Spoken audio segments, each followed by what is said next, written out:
The dog days of summer are here, and it's time to unleash the hounds at Progressive Field. Every dog has his day, and the A's pitchers have had two good ones against the Indians as they try to become the top dog in the AL West. Downtown Cleveland has gone to the dogs as Puppy Palooza takes over next on Sports Time Ohio. From Progressive Field in downtown Cleveland, it's Indians baseball tonight. It's Game 3 of a 4-game series between the Indians and the Oakland Athletics. Hi again, everyone. Matt Underwood alongside Rick Manning. The Tribe, well, they are in a serious rut right now. They've lost 25 out of their last 30 games.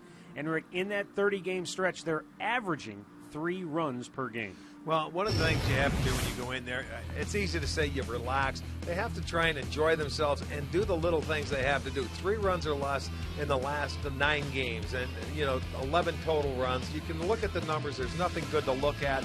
Scoreless in 44 of the last 47. You've got to get back to fundamental baseball. When you get runners on base, you have to move them over, get them in, and play with a little, a little attitude, I think, is what you say. Take what they're going to give you and move it on and do things. They haven't been able to do that recently. All right, let's take a look at our Nissan Road Ahead pitching matchup tonight. It's Corey Kluber taking the ball for the Indians. Well, Corey Kluber's had one big hurdle, and that's been the first inning for him since he's been up in the big leagues. If he can get through that, a lot of times he's been able to settle down. He hasn't let it, snowball on him and get into the middle part of the inning. So we're going to look early in the ball game for him. And this year, he's looking for his very first win. He did start against the A's, went 5 innings, gave up 4 runs, left that game losing 4-0. Another left-hander for the Oakland A's, Travis Blackley, will be pitching. You can see in his last start against the Twins, 5 2/3 innings, 5 hits, and just 1 earned run allowed. Nissan Road Ahead pitching matchup. Get to a Nissan dealer for special offers on innovation that excites. And the Indians made a roster move before today's ball game. Shelley Duncan designated for assignment, and Jenmar Gomez recalled from AAA Columbus. We're back with the play-by-play coming up next on Sports Time Ohio.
Glad to have you with us. Settle in with your bag of Milk Bone, dog biscuits, and get ready for baseball. Indians and the A's.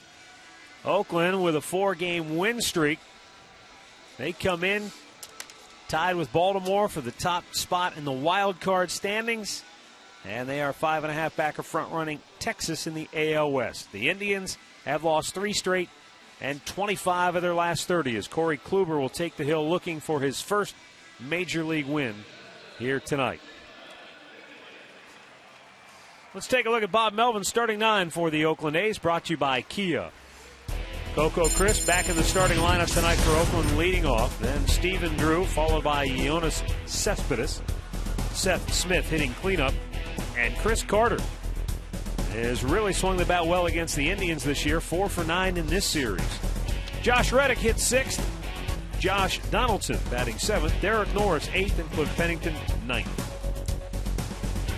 All right, Corey Kluber on the mound for the Indians, looking for his first win. And Kluber's numbers brought to you by MLB.com. At bat 12, follow the Indians everywhere. He is 0-2 and a .532 earned run average. 19 strikeouts in his 23 2/3. His problem has been the first inning. An ERA of 19.80 in the first inning. And last inning, he gave up, you remember, to the Yankees, the back-to-back doubles.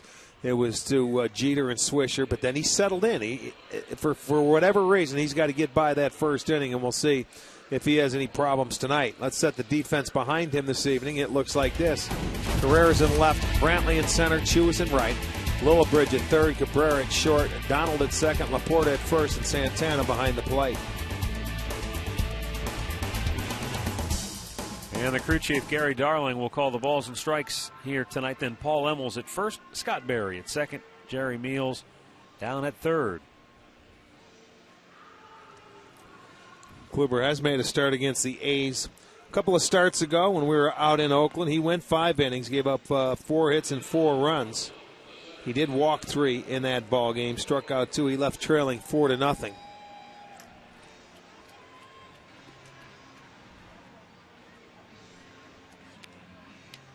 All right, Coco Crisp climbs in, ready to get us underway here tonight.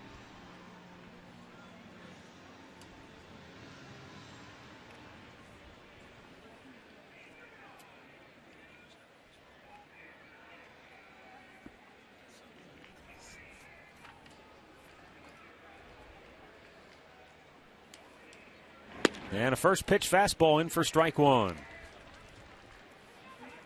Coco 0 for 4 in the series opener.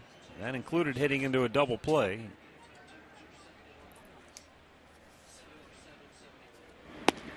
And he takes another strike. It's 0-2. 71 degrees, our game time temperature. Cool but beautiful clear skies here in downtown.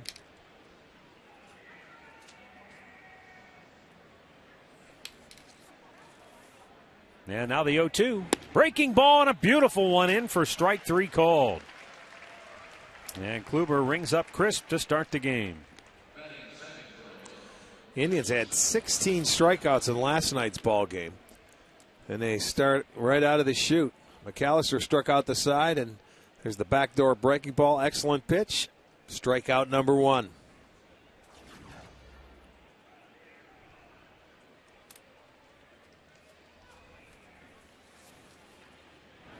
And a fastball in the inside corner. Kluber sharp here at the outset as he jumps ahead of Stephen Drew, who is 1 for 6 in the series.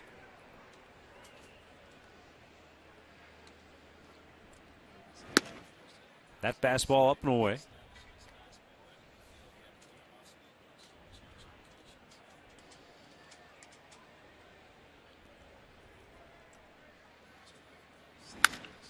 Hit on the ground, foul. And the count of ball and 2 strikes.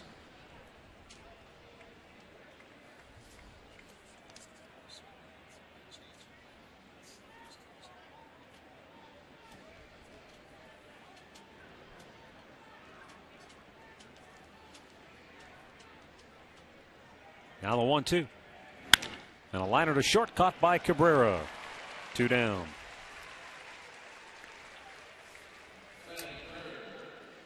Stat of the game brought to you by your Northern Ohio GMC dealer. And Bob Melvin's Oakland Ball Club with a .573 winning percentage since the All-Star break. 3rd best record in the bigs.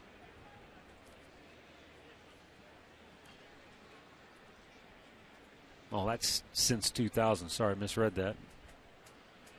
That's going back a dozen years. Well, they've always been a good second half team. You think back, and that's very true. That 01 season was when they had that magical win streak. 120 straight, and that was what spurred them on to the playoffs. Middle of August through the first week of September, yeah. And they were just, for whatever reason, a club that always seemed to catch fire late in the year.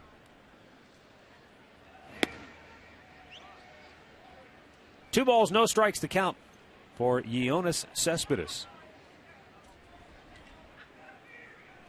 This year, since June the 2nd, Oakland has the best record in all of baseball, 49-27 since the start of June.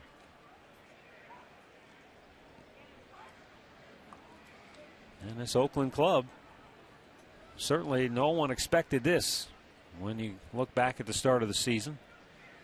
But here they are, third best record in the American League. I don't know if anybody ever gave them a chance in that division, the way the Angels went out and signed, made their signs, and the Texas Rangers, 2 years in the World Series. So for them to be where they're at, ahead of the Angels, it's something very special for them. The 3-1 shatters the bat in a pop-up on the infield. Where did the barrel end up? The guy caught it in the front row. That's unbelievable. The A's go 1-2-3. Indians coming to bat.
Maniac is starting 9, brought to you by Progressive Insurance, proud to be the official auto insurance provider of the Cleveland Indians.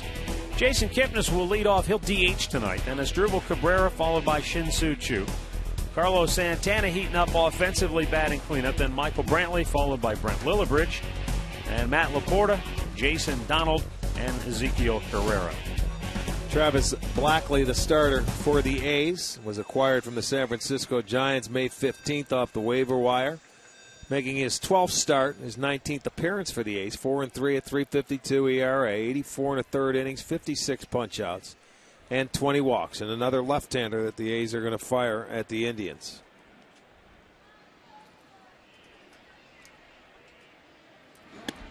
And a fastball strike.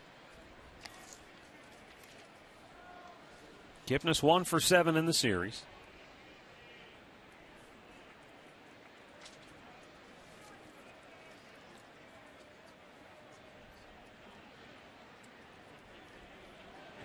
Big curveball, and it drops in.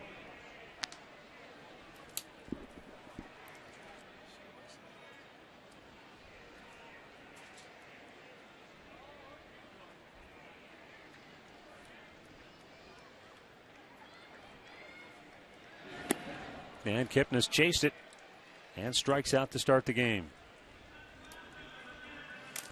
Take a look at the Home Depot A's defense tonight. Cespedes moves back into left field. Crisp in the game, playing in center. Reddick is in right. Donaldson at third. Drew at short.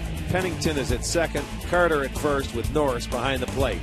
More savings, more doing. That's the power of the Home Depot.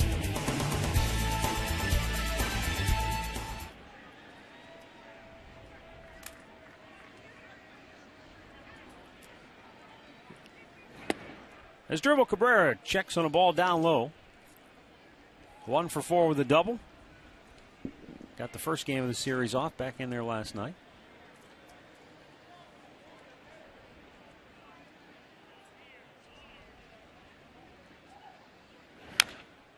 Chops it foul.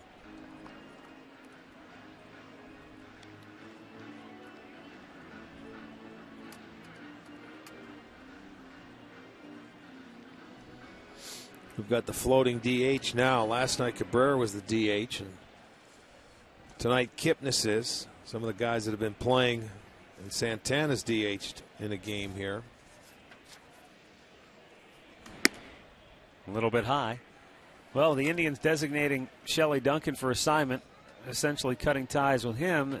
You've got an extra pitcher now. Genmar Gomez will work out of the bullpen for now. So once again, that bench very thin. No, the only thing I can think of is, I mean, you got a couple of days until you can expand the rosters. Well, that's true. Well, yeah. But I'm saying, you know, why not keep them around unless they felt that they were going to have problems tonight with the starter Kluber to have the extra pitcher. It's the only thing I could think of. Duncan's been here all year. You got a couple more days and you can expand it.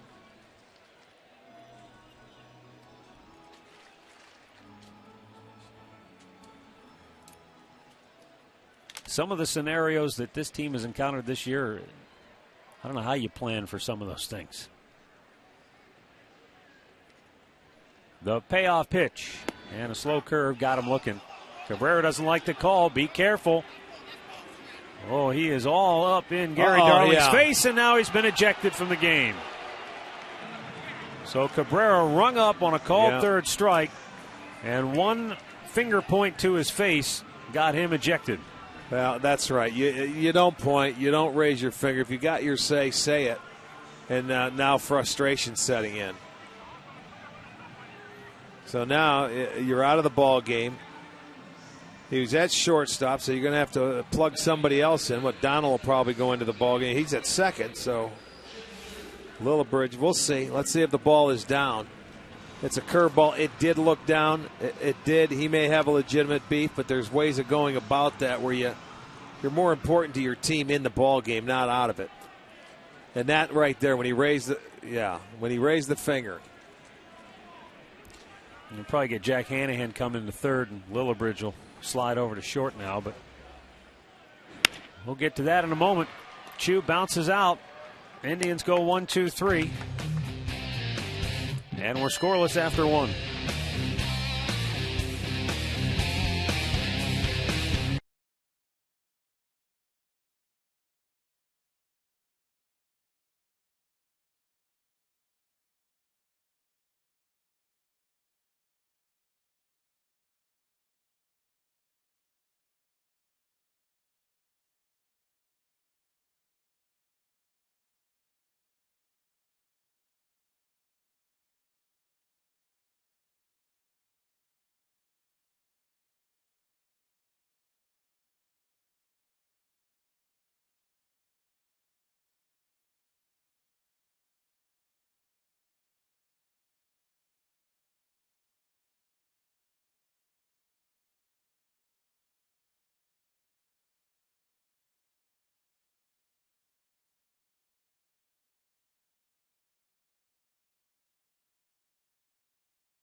McDonald's Cherry Berry Chiller. Cherry and raspberry flavors blended with ice and 100% fruit juice. By AT&T, the nation's largest 4G network. AT&T, rethink possible. And by your Northern Ohio Toyota dealers.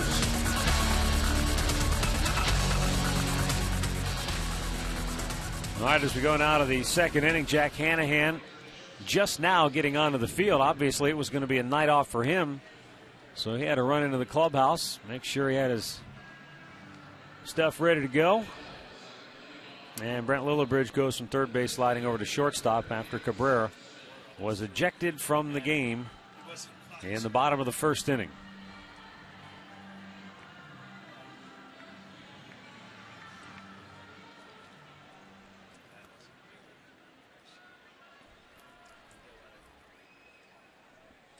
Seth Smith will lead off here for Oakland. The DH 3 for 8 in the series with a double. And Seth the swing and a miss.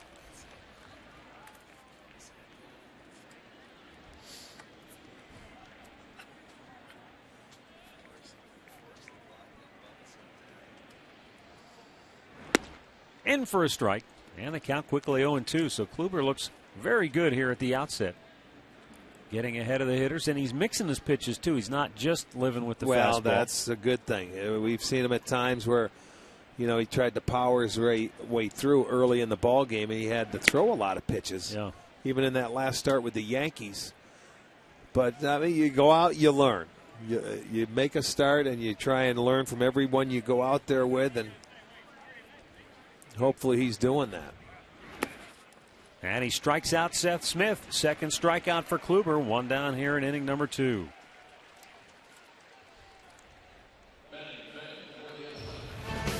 Here's our minor league report brought to you by University Hospital. Scott Main was claimed off waivers from the Cubs today.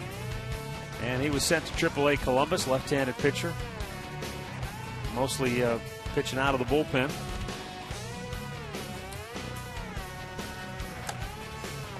Here's Chris Carter.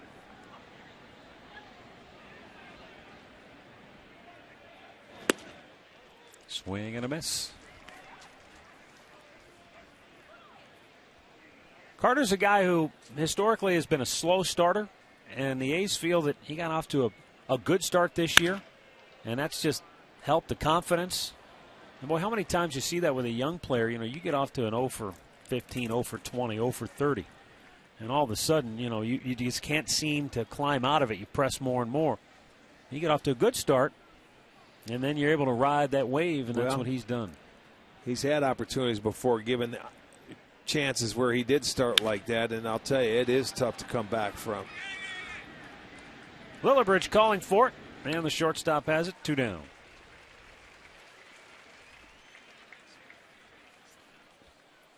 All right, here's our AT&T trivia question tonight.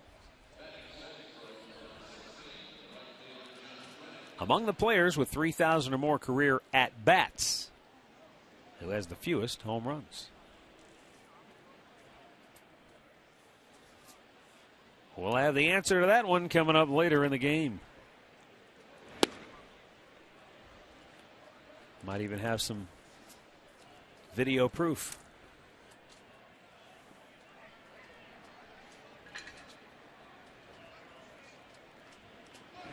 The 0-1 is up high to Josh Reddick. Guys hit 26 home runs for Oakland this year.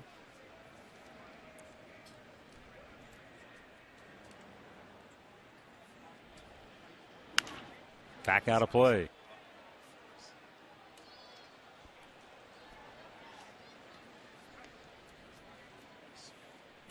After losing 2 straight, the White Sox have jumped out in front of Baltimore with a 4 spot in the first inning at Camden Yards. Well, they were shut out yesterday, so they wanted to come out and make a statement. They did. And strike 3 called. Reddick out looking. And Corey Kluber has retired the first 6 A's in order with 3 strikeouts.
Field tonight, bottom of the second inning. And it will be Santana, Brantley, and Lillibridge coming up for the Tribe.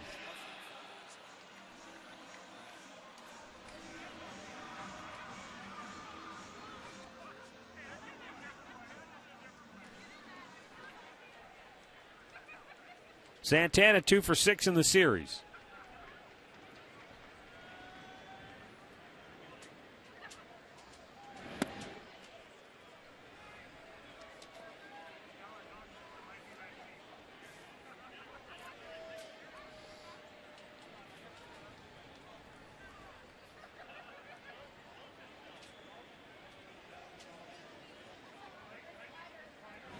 Swung on and missed.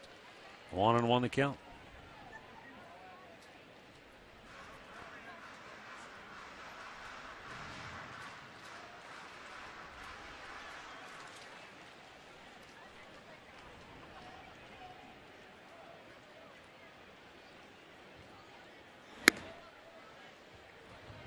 Good fastball up and away, and Santana swings through it. 1 ball, 2 strikes. Travis Blackley, an Australian native.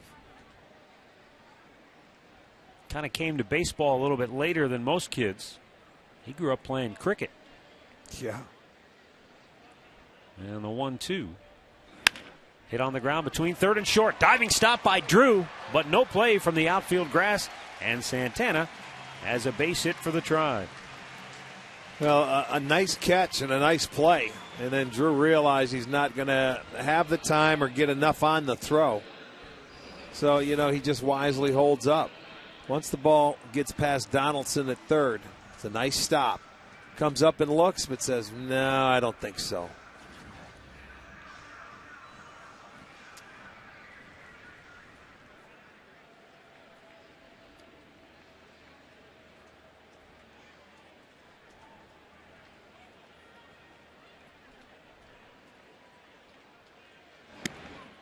And Michael Brantley pulled the bat back in time for ball 1.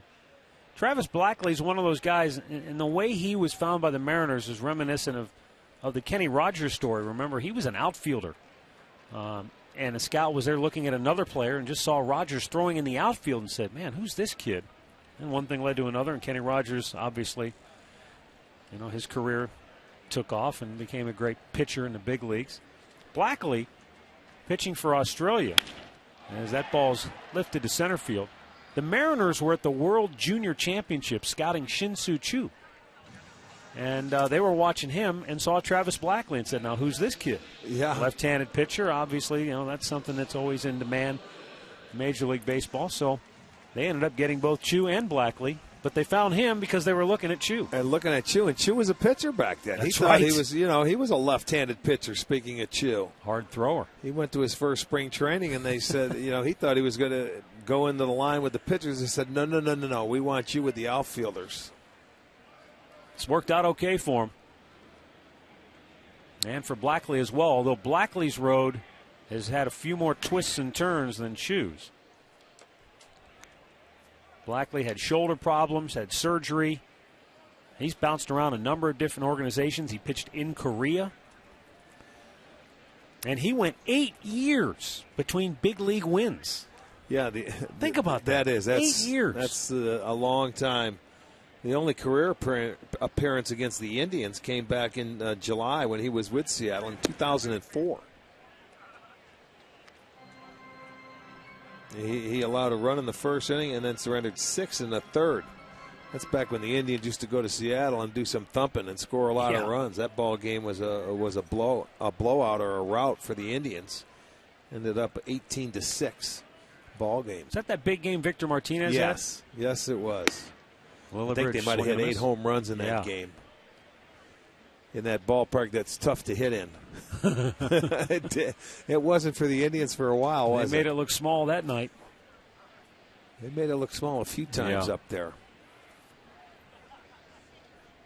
1 on, 1 out for Lillibridge, who's down on the count of ball and 2 strikes.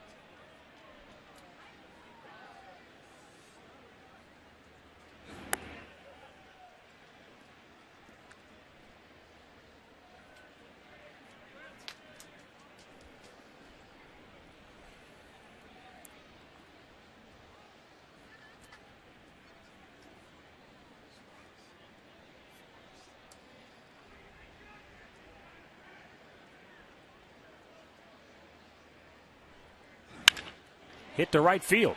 Back goes Reddick and makes the catch. 2 down. Santana back to first. Well, let's send it out to the Dogs, where our Katie Witham is in the middle of Puppy Palooza tonight. Hey guys, it is Puppy Palooza tonight. I'm hanging out with 2 of my new friends, Sydney and Baby Bit here. But we want to make sure to remind you, season tickets for 2013, you can get them right now. While you do it, make sure to take advantage of Tribe Rewards. You can come throw out a first pitch or come to a pregame press conference. You can get more information on all of it by calling 216-420-HITS. Matt, Rick, back to you guys. Katie, that looks like a horse. That's not a dog. Sydney. Throw a saddle on No it. kidding. Go for a ride. Matt Laporta, swing and a miss.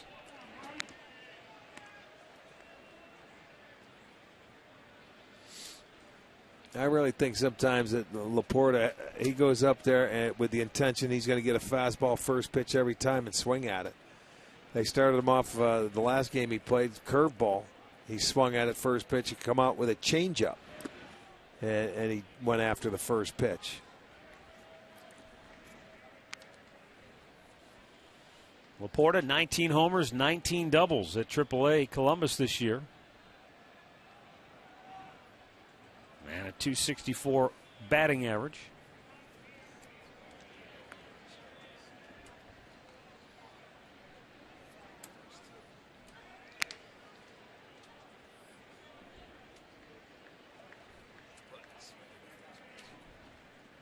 Santana, who had the infield single to lead off the inning, is still at first.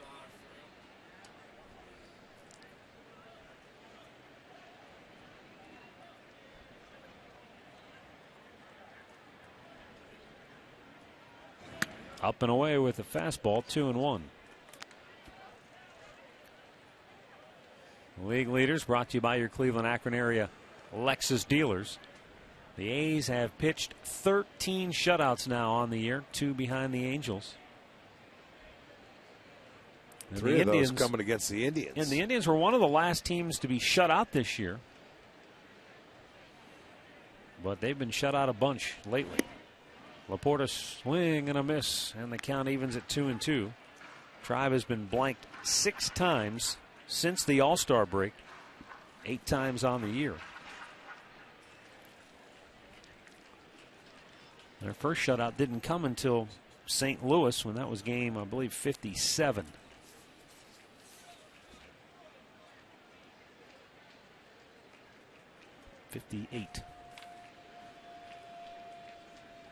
The 2-2, up and away again, full count.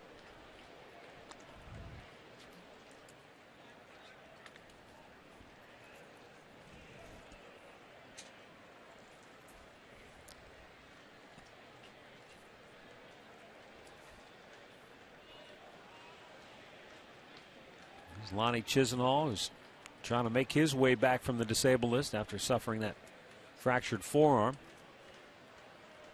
Hope to see him in September at some point. Time called before Blackley started into it.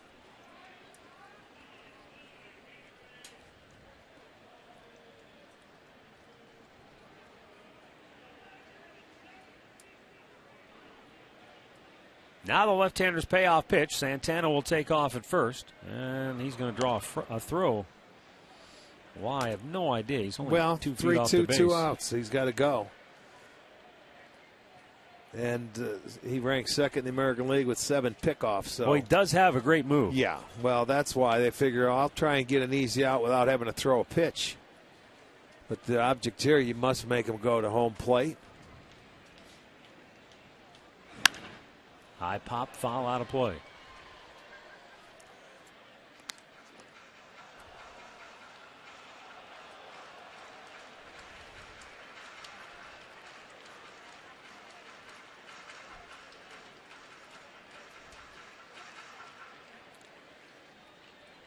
Wild one in Colorado today. Dodgers beat the Rockies 10-8. Saw that video of Matt Kemp slamming into the outfield wall. That didn't look good. No, face first. Payoff pitch hit high in the air to left. In comes Cespedes. And the inning is over. Leadoff hit leads to nothing. And after 2, we are scoreless.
Just a reminder, as you enjoy a cold one, to stay tuned later in the game for Miller Time, brought to you by Miller Lite.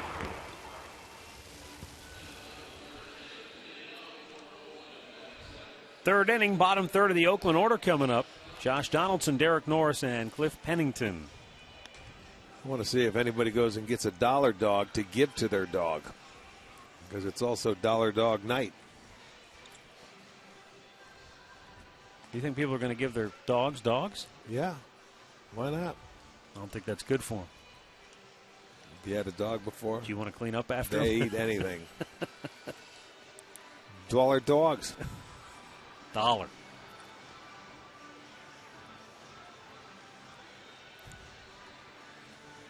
My dog, when I was growing up, would eat anything. Birthday cake, ice cream, anything we put out there That's what I'm saying. In the summertime, we'd have a little grill Here's out a outside. snack, dollar dog. Josh Donaldson. Funniest thing is watching a dog try to eat cake or ice cream off of a paper plate and watch him just push it all over the yard.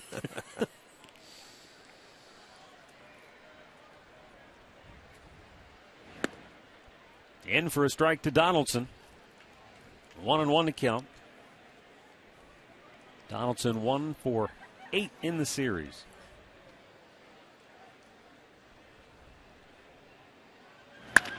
Hit up the middle. Lillibridge with a diving attempt, but he couldn't come up with it. And that's the first hit of the game for Oakland. A leadoff single here in the third.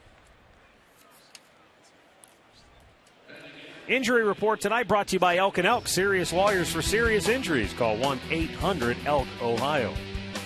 Hector Rondon continuing his rehab after elbow surgery. I guess he looked really good throwing in the Arizona Rookie League. Reports where he was hitting 97, 98 on the radar gun. So could be a guy that the Indians will look to add to the bullpen next year. And also they're very hopeful they'll get Carlos Carrasco back for next year as well for the starting rotation.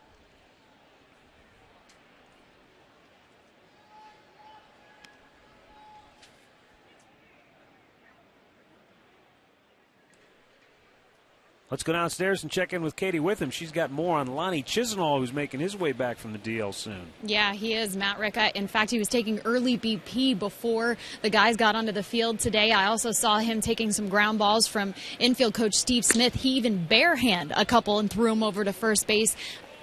Manager Maniacta said they're very impressed with the progress that he's made, and they expect to see him do a rehab game after this weekend. Well, Katie, I know he's really antsy himself. He wants to get back in there badly. Yes, he definitely does. 1 on, nobody out, a 1-1 count here for Derek Norris, the A's catcher.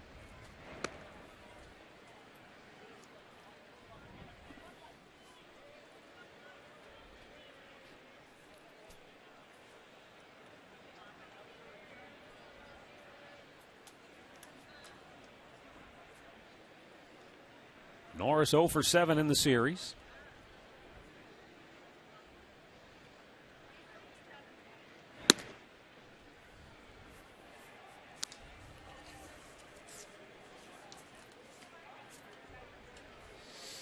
Well, up until Donaldson right there, it's either been a shortstop out in the air or strikeouts for Corey Kluber.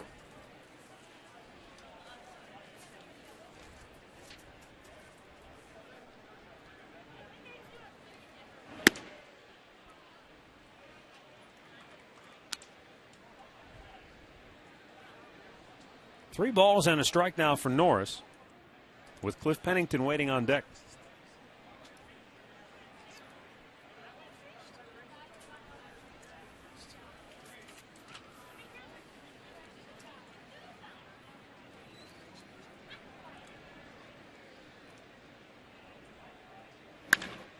High fly ball left center. Michael Brantley calling Carrera off.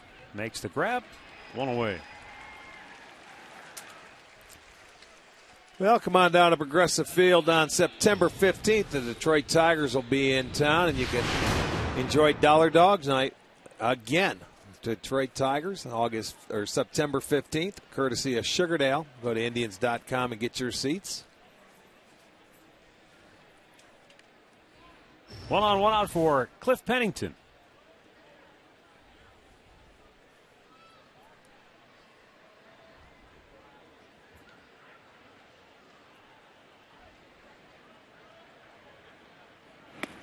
We just showed you a few minutes ago how the A's stack up when it comes to pitching ERA. But I think to truly appreciate how well they've pitched this year, you have to look at their offense. Their team batting average, and I know you say sometimes that batting average, just it's average, overrated. is overrated. Yeah. But it's the lowest. I mean, they're on pace to have the lowest team batting average in Oakland history. And so to have the third best record in the American League, that's very impressive. Yeah, but all right, let's look at another thing, though. But look at their timely hits or their key to hitting. You know, runners in scoring position, they have 13 walk-offs. They find a way to get it done. They're second in the league in walks. You know, so they also build from that end. They struck out 16 times last night, but still hit a few home runs, and they had 7 runs scored. Donaldson had a great jump on Kluber, but it's fouled away by Pennington. But here's the thing, though. They don't score a lot, though. No. So I think the average, in this case, the average is kind of reflective but of. But they don't give up a lot. But that's my point. My point is, how good is their pitching? Well, it's got to be really good to have this kind of record with an offense that doesn't score a lot.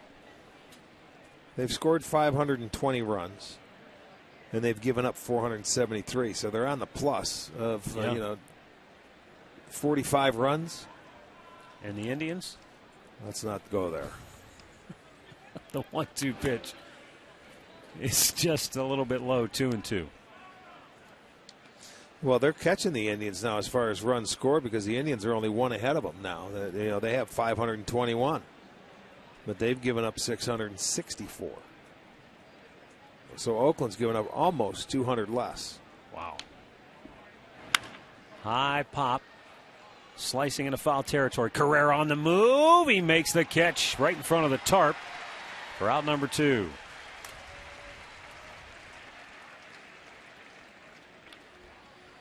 All right, let's take a look at the AL West and the wild card standings heading into today. A's 5.5 back of the Rangers. They're tied with Baltimore. Now, obviously, you get 2 wild cards in. So the Rays, the Tigers, and the Angels all chasing. Long way to go, though. Long way to go. The Rays, they're up 6-0 on Texas right now. It's early in that game, only the 2nd inning down in Texas. Wow.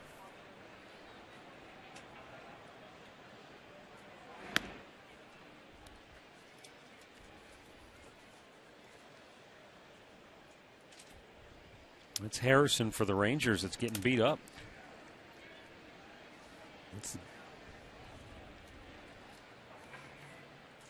Longoria's hit a 2-run homer, and Upton's hit a 3-run shot for Tampa in that game.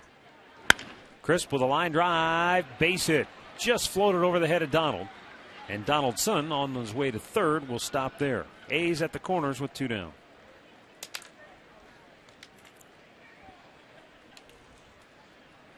Yeah, this is a little soft line drive over the head of Donald at second base. There you'll see it. So with 2 outs, able to get to third.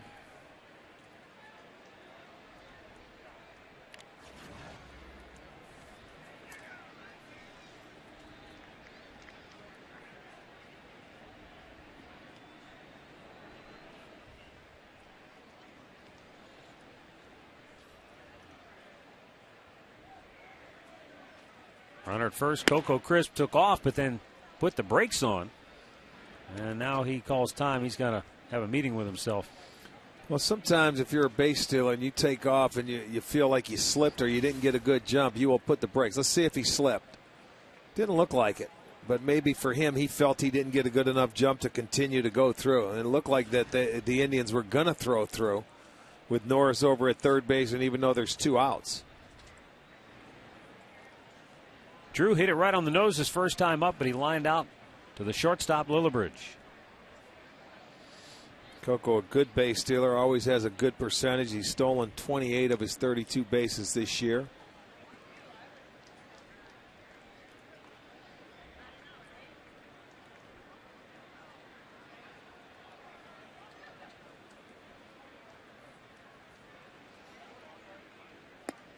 Drew checks. It's a little bit low, ball 1. Coco's another one of those guys that 3-4 strides and he's at full speed. Yeah. He's not a long strider. Quick, no, he's quick. Steps. He's top speed and his first couple of steps, and that's what it takes to become a good base stealer.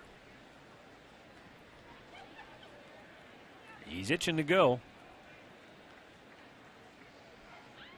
Oh. Well, he was taking off, and then he sees that little, step to third. When's the last time you've seen that work? I think maybe once I've seen it actually work. I know that it's tried every day by every team.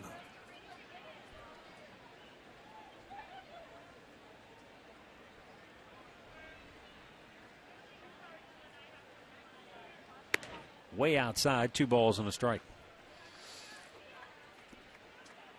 Yeah, you don't worry about him. You worry about that guy at the plate because you certainly don't want this guy to reach. You've got Cespedes on deck. Got 2 outs in the inning. You want to retire this guy. If you do a job to try and hold that runner close and give your catcher a chance. If you do that and he steals it, there's not much you can do. But don't take too much attention away from the hitter. Coco takes off. They won't there throw. There you go. That's what I'm talking about. Give him second base. Base stealers are going to get that. Get the hitter. 29th for Coco. Second and third with 2 down, but now a 2-ball, 2-strike count on Drew. Came back with a good changeup. So Santana, that was an excellent pitch. Just put it in your pocket. He had a good jump. Man on third, you're not going to go throw through there. A little bit outside, a full count. Tried to double up with that changeup.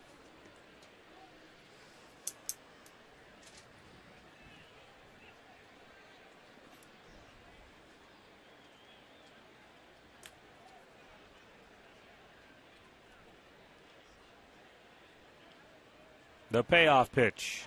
Hit on the ground to first. Laporta drops it, flips it, inning over. A strand a pair. We'll go to the bottom of the third, no score.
No score, bottom of the third.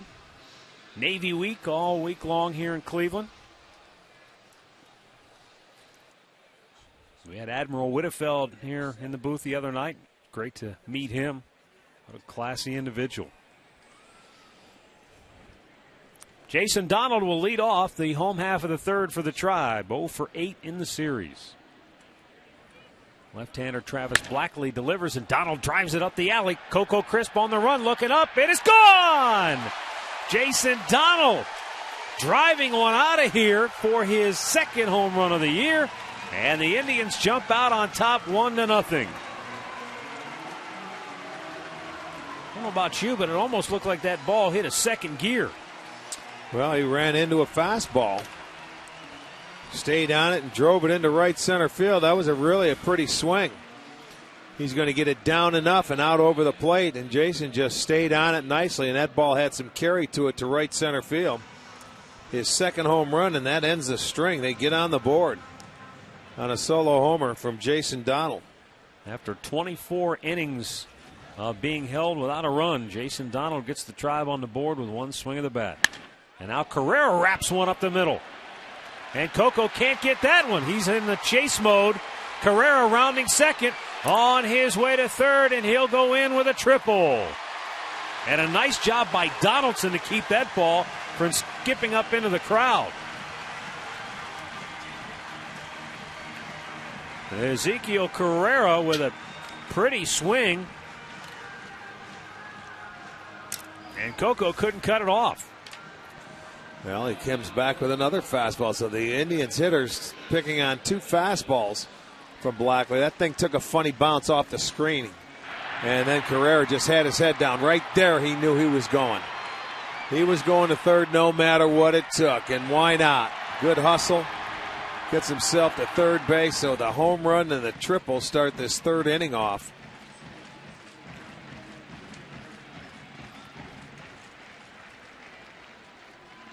And a curveball hit foul the other way off the bat of Kipnis.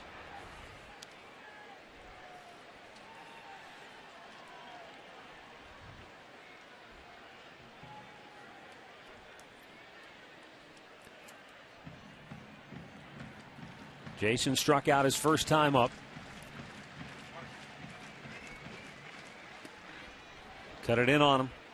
And it's 0-2. Redbird informed me that this was the 11th triple hit in this ballpark this year, which is the fewest, tied with Yankee Stadium. Of course, there's the home runs there. Yeah. But triples, no. Not many. Checked on a ball outside. And the count is 1-2.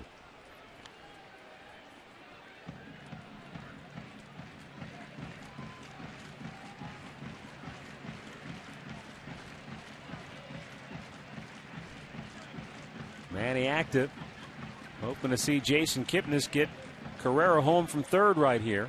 And the 1-2 pitch in tight. That'll even the count. 2 balls, 2 strikes.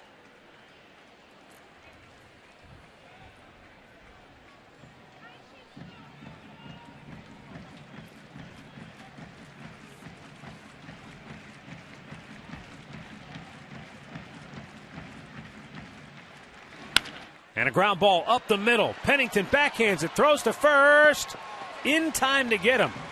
But Kipnis drives home Carrera to make it 2-0 Cleveland. It's okay, you get the run home. Pennington really made a nice play to retire Kipnis. He should have had a base hit.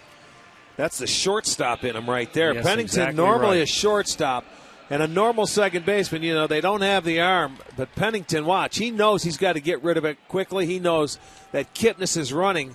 I'll tell you, that shows the shortstop in him. That's a terrific play from that side of the diamond. He one-hops it over to Carter, but the Indians get their second run home, so that's a good sign.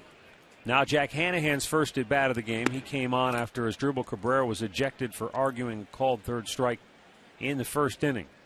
So the Indians get a homer from Jason Donald and a triple by Carrera, and Kipnis gets him home on the RBI ground out.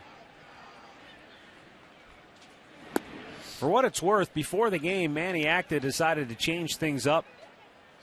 Instead of the normal batting practice routine, he split up the hitters into 2 groups. And basically, you had 2 teams. and they just played a game. The entire round of batting practice today, each guy got in for one pitch and one pitch only. And then, depending on how you hit it, he and Bruce Fields stood behind the cage, and they determined whether it would be a hit or an out.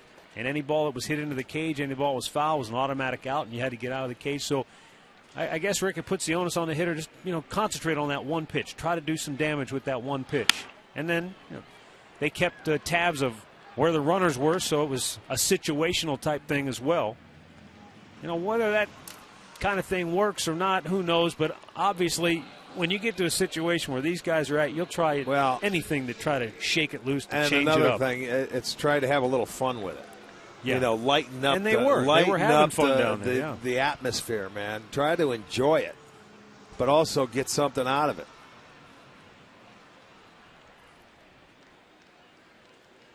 Shin-Soo Choo grounded out the second, his first time up.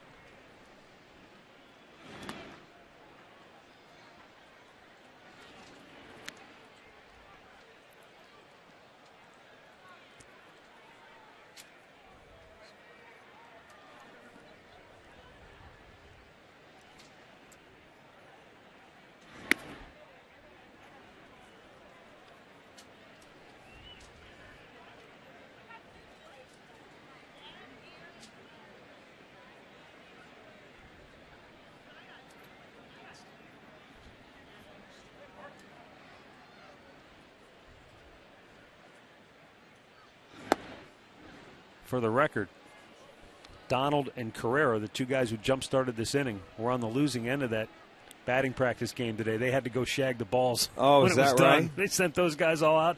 They had to go pick, because there were no shaggers out there. Right. And so the losing team had to go out and pick up all the baseballs.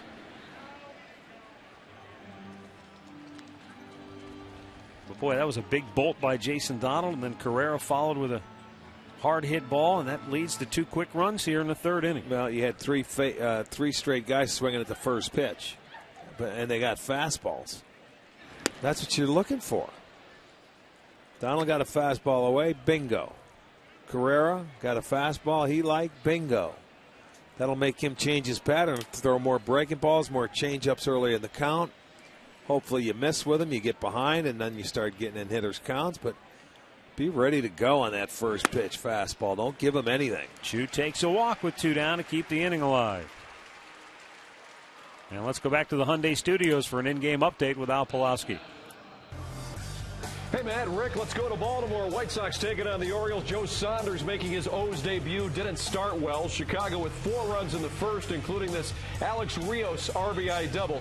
It's still 4-0 Chicago. They're now in the bottom of the third at Oriole Park at Camden Yards. Matt?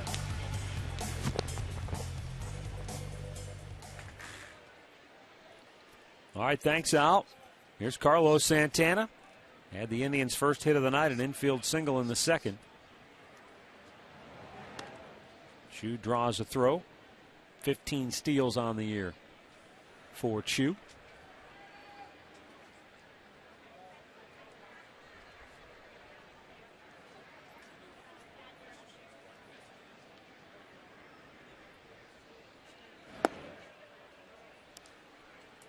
A little bit low for ball one.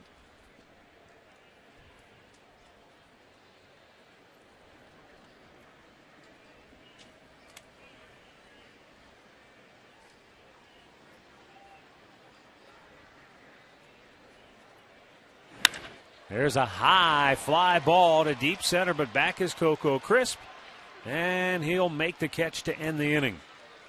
But Jason Donald gets the Indians offense on the board first tonight with a home run. Carrera triples. He comes home too. 2-zip Cleveland.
Tonight it'll be presented by Brilliant Electric Sign Company. You can check out the Indians taking on the Rangers. Post-game's fireworks to take place. It'll be to your favorite Broadway musical, so log on to Indians.com for your tickets.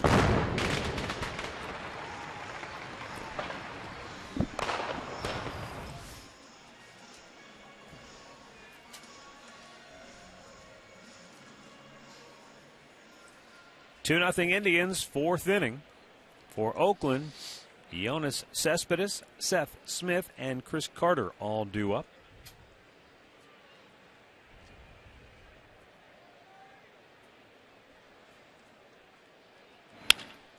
Hit up the middle and through, and Cespedes with his third hit in the series. And Oakland has their leadoff man aboard for the second inning in a row. Well, I'll tell you, this guy's an aggressive hitter. He gets after. This is a pretty good pitch. I'm going to tell you, this might have been almost a ball. But he goes to that breaking ball, and it's first pitch, and he doesn't waste any time, but he puts a good stroke. He didn't try and pull it. You know, normally you'd say, okay, look for that fastball first pitch. You don't get it. That was a pitcher's pitch, and he got a base hit, so that's good hitting.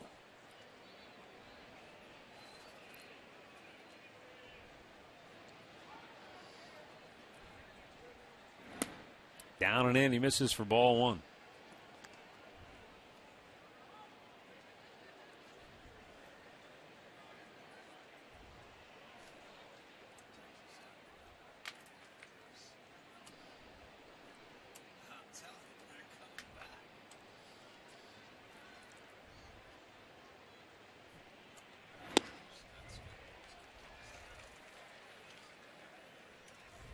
One ball, one strike.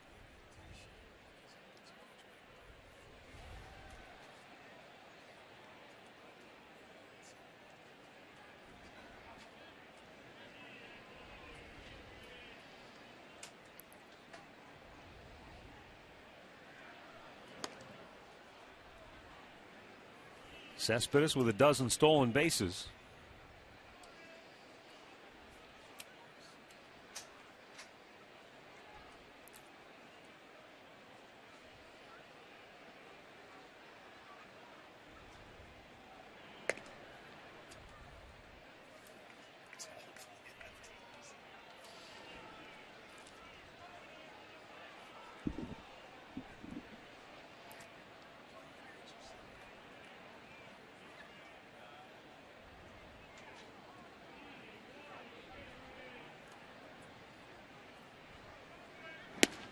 Inside corner.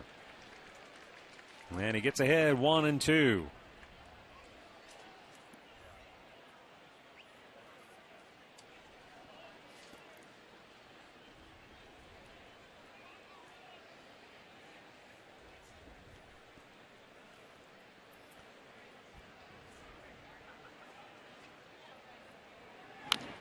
And Smith gets a piece of that.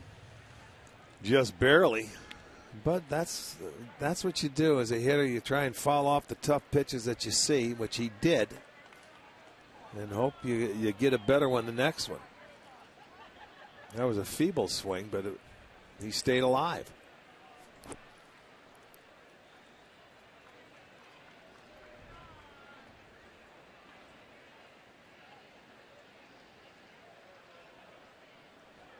This next pitch will be number 50 for Kluber. 32 out of 49 strikes tonight. Checked, but he did not go.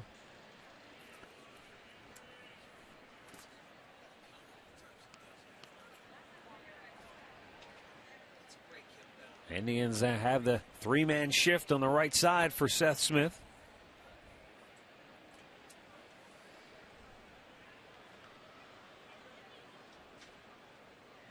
And he strikes him out. That's 4 Ks for Kluber. One down here in the inning. He comes back with that changeup. He's had a good one tonight. He's not afraid to throw it. Look at the movement going down and away. I like the location. You can see where Smith was out in front. He thought it was a fastball, and that's the part of it. It's the arm speed, thinking it's a fastball that's coming. It's the same arm speed, except it just never gets there.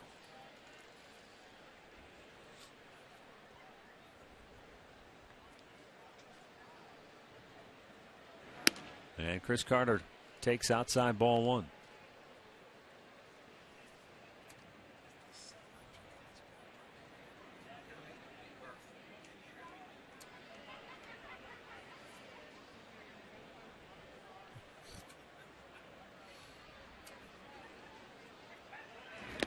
Swung on a ball in the dirt. And it evens the count at 1-1. They swung at plenty of them last night. So if you can get ahead of these guys, go on ahead and throw them in the dirt. They swung at so many that Carlos Santana had 5 assists. Right. Would you say you got to go back to Sandy had 5 in an extra inning game? Right. The last guy to have 5 in a 9-inning game was Joe Askew in 1964. The immortal Joe Askew. That's right.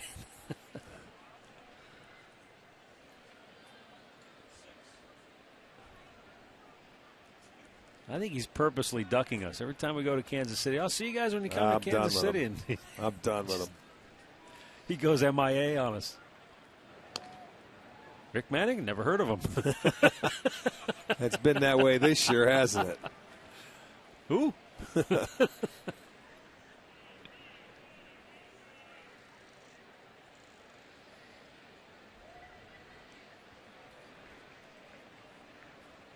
2-1.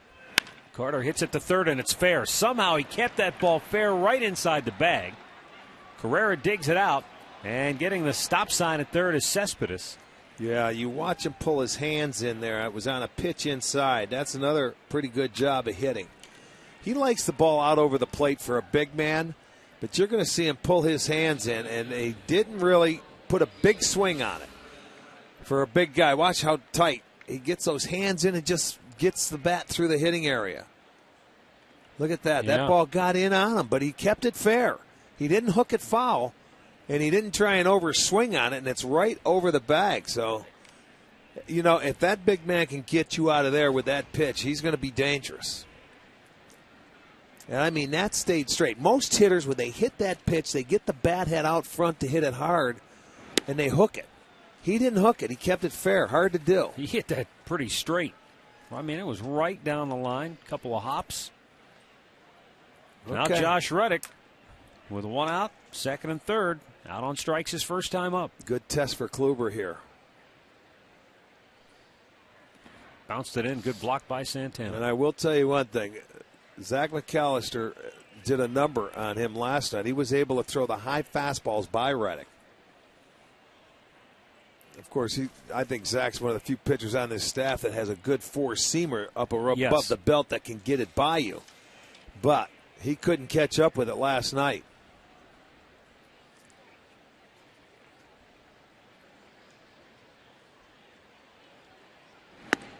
There it is, above the belt. I mean, he's... There you go, and that's at 91. And this is his cutter. That wasn't his 4-seamer. This is a little cut fastball. Now you can stay up there, go with a 4-seamer up there. Why change?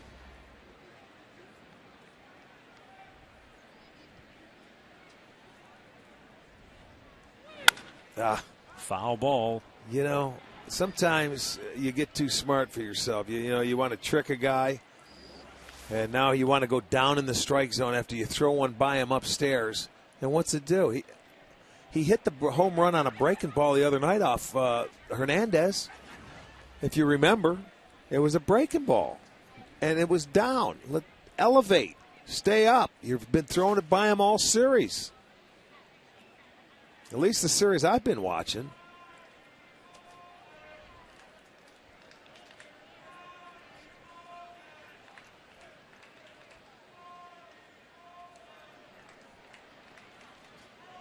Second and third with 1 out, the 1-2 pitch. Swing and a miss. He got him. Kluber gets his second strikeout of the inning. And A's still at 2nd and 3rd. And now with 2 outs, it'll be up to Josh Donaldson for Oakland. Strikeout number 5, and he's able to get out of this inning. Starts him off with that changeup he missed. Throws a fastball by him. Then you get that breaking ball. He fouled off. Then he gets him out with a changeup. Now a chance to get out. You don't. This is a good inning to have that 0 on the board. Shutdown inning.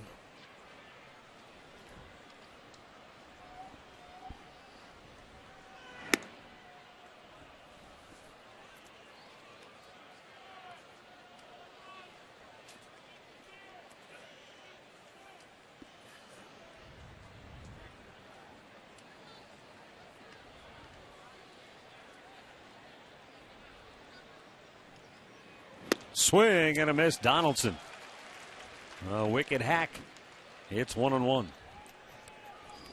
Just a little too big for that breaking ball. Got a little long with his swing, but it gets by him. Strike one.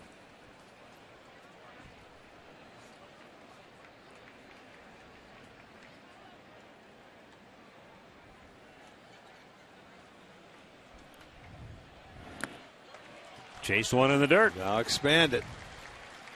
That's 12 swings and misses so far tonight for Kluber.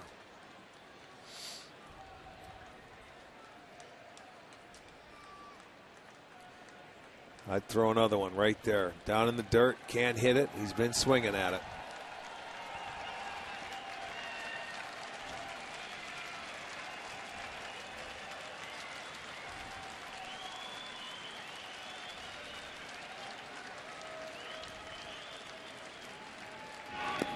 Lays off a ball in the dirt, and Santana with a good sliding stop.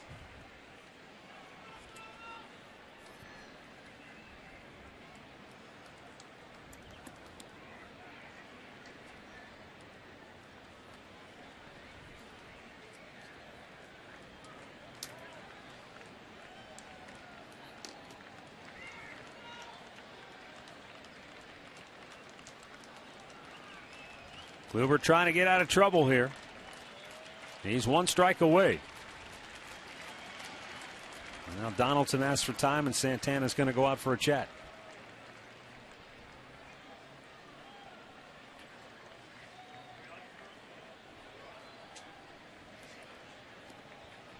The Indians on top 2-0.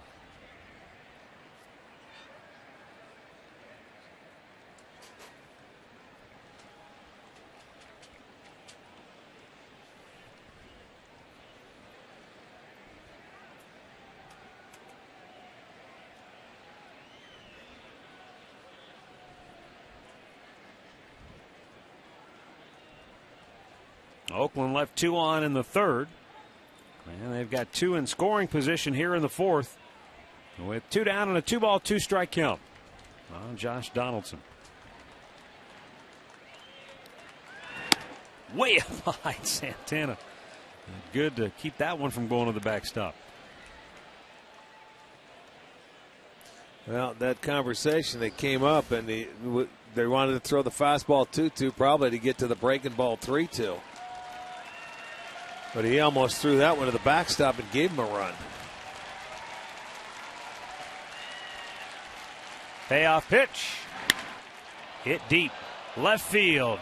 Up, and gone. Josh Donaldson with a 2-out, 3-run homer. And just like that, Oakland flips the tables on the Tribe, and they take a 3-2 lead. Donaldson's 3rd home run on the year. That kid has killed the Indians this year. And he hung him a breaking ball. And look at that middle in. Just bounce it again. With first base open, you go out. He tried to do it on the 1-2 pitch. He almost had him swing, but he hangs one. He throws it for a strike and deposits a 3-pointer that gets out into the outfield. And now the A's come right back and take the lead.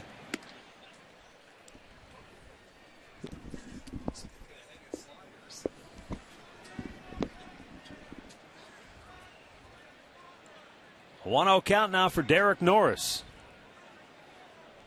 as Donaldson has turned this game around with one big swing of the bat.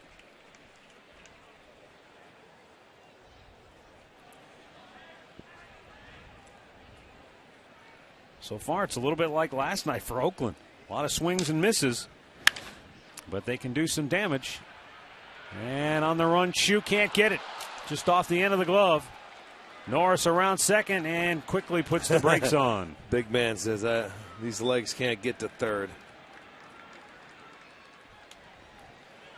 4th hit of the inning for Oakland, and 3 of the 4 have been extra bases. You know, the sad thing, I think Kluber a little dejected after he hung that breaking ball. He says, all right, let me go right back.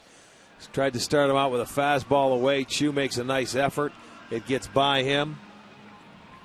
So for Norris, it gets down double number 7. has to be frustrating for him right now because the Indians go out and give him a 2-run lead, and boy, you have to throw that shutdown inning at him. He was one pitch away.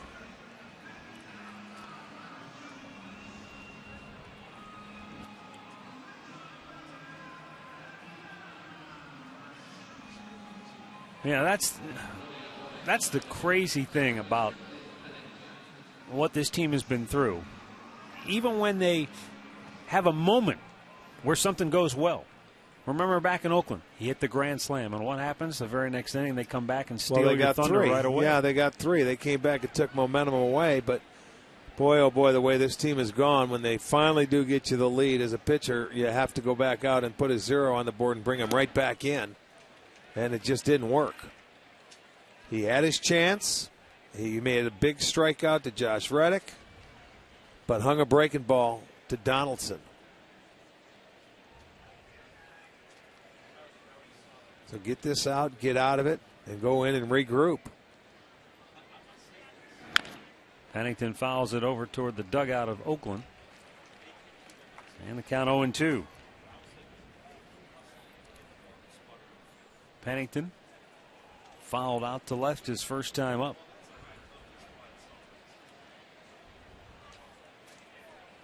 Pennington lost his job as the starting shortstop when the A's acquired Stephen Drew. He moved to second. Jameel Weeks lost his job and went back to the minor leagues. Pennington strikes out to end the inning. That's 6 strikeouts for Kluber, but 3 on the board for Oakland. They lead it by a run.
Bottom of the 4th inning, Michael Brantley will lead off for the Tribe, then Brent Lillibridge and Matt Laporta. Corey Kluber talking to Ruben Niebla in between innings.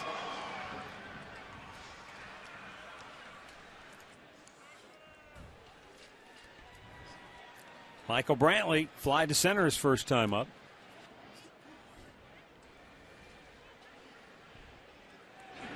And a called strike on the outside corner.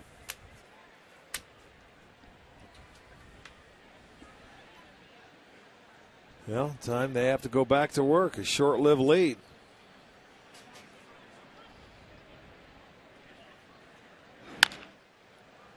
Bounce foul. And a count 0-2.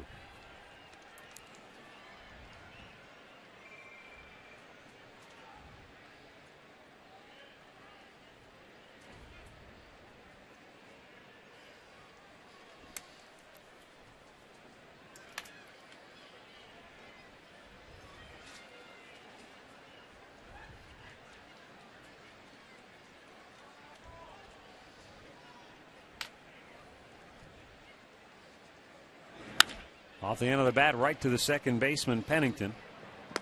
One away. Well, after last night's game, another disappointing loss for the Tribe, and it was ugly in every phase of the game. These are the thoughts of Indian second baseman Jason Kipnis. Right now we're playing embarrassing baseball. I mean, it's just bad. And offense, defense, pitching, everything is just not the way we used to doing it. I get back to first half baseball that we played when we were going well. We didn't. If we got behind, the game wasn't over. If the guy scored 3 runs, it wasn't like we couldn't come back on it. So we just got to play with a little bit more urgency that we are. I mean, crap, we're losing every game right now. I mean, we should have nothing to lose. We should be able to play spoiler right now and have some fun and be a little bit more relaxed. And if guys are, I don't know what's holding the guys back, but I mean, we should be playing with a little bit more pep in our step because we got nothing to lose right now. Might as well go out there and have fun. If we're already going to lose every game, might as well have a good attitude and go out there and try and compete or something like that. And that can't hurt. That is frustration. I was just going to say, you can hear it in his voice. That's a guy that's been playing every day and going out there, and he's not getting days off, and it's frustrating, and it is for everybody. But they don't have the leadership, the guys to come out here, the veterans that can maybe, sort of guide these guys through the rough waters right now. And it's a tough time. When he says, I understand exactly what he's saying, that you want to come out and you want to play hard, at least try and enjoy it. I mean, it is a game you want to try and win. They're having a tough time winning one game. Normally you go in, you try to win a series. That's your goal going into every series. But now they're just hoping to win one game. That's to where they're at right now. And it just happened last inning. They take an early lead when they haven't been scoring. They've been shut out for the last 2 games, and they come right back and give 3 up after they score 2. Yeah. It's just the way it's going. But, boys, there's another month to go, so you can't feel sorry for yourself. You got to go out if you want to. All right, they punched Oakland. Oakland came right back and punched them back. So you know what? You got to do the same thing. You got to get after it. You got to have some fight in you. Slowly chopped to third. On the move. Nice play by Donaldson. First he does it with the bat. Now he does it with the glove to take a potential hit away from Brent Lillibridge. With more on the state of the Tribe, here's Katie Withers.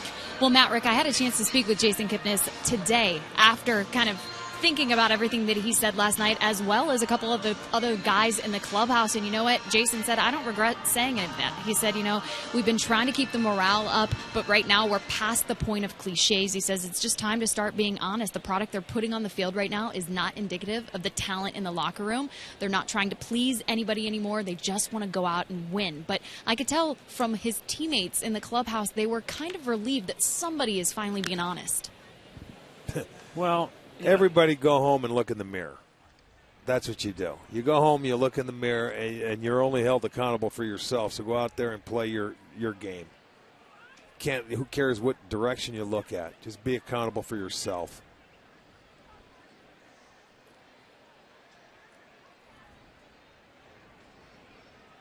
This is the big leagues, cliches and don't sayings. get it. Don't cut it. No siree. The one thing I've learned a long time ago, and covering pro sports now a long time,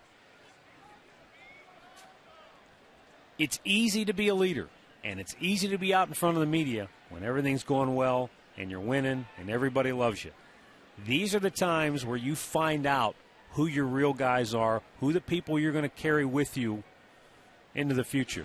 Oh, man, Laporta got drilled right on the hand or the wrist. But apparently he's all right as he heads down to first. That's usually a very dangerous area for a hitter, as we have seen all too often in the last couple of years. You're right. You see what men are made of when they go through the tough times. Ball up and in. Had 2 strikes on him. He was just trying to back him off the plate and show him the fastball so he could get to another pitch. But this one got up and away, and it got him in the hand. Seems to be okay. Yeah, because these are the types of games.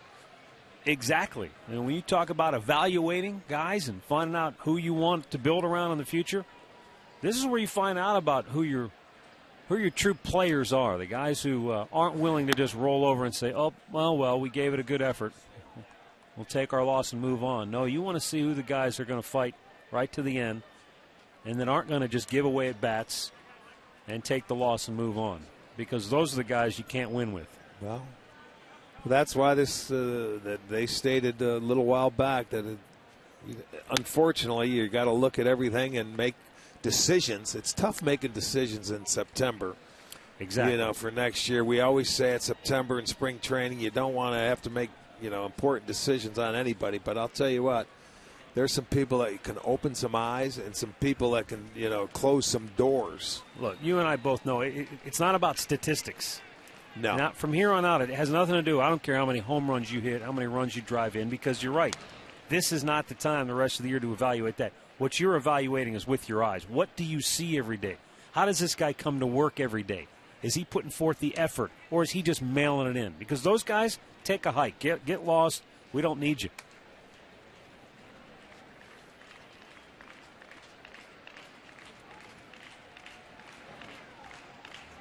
Two-0 pitch. Swing and a miss.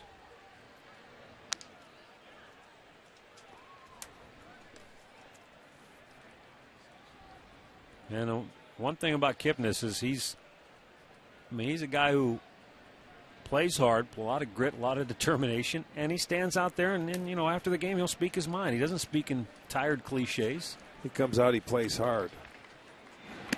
He shouldn't have to feel bad or feel any regret about what he said last night. He shouldn't have to get up. He spoke and from his speak. heart. But I know. No one else wants to talk, but here's a guy, you play the game and there's a microphone in your face, win, lose, or draw, you have to show up. Everybody, what are they going to, put their heads down and walk away? You got to man up and you got to talk about it. No, it's embarrassing. It is embarrassing. I thought last night's game was very embarrassing. I was embarrassed. In the dirt and a full count.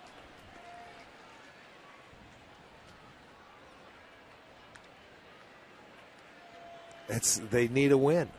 They need a win. That's all there is to it. One win goes a long way.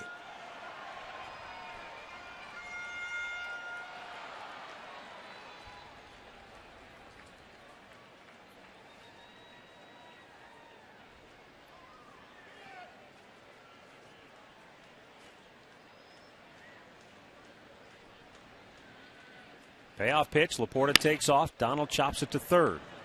Donaldson all the way across the diamond, and he just does beat him by about a half step. So the Indians retired here in the fourth. It's Oakland 3, Cleveland 2.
Locations in Northeast Ohio.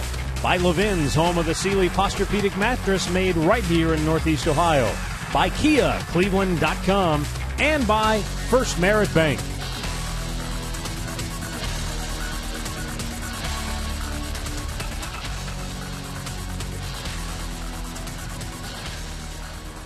don't know the technical terms, but those are two pretty good-looking boats.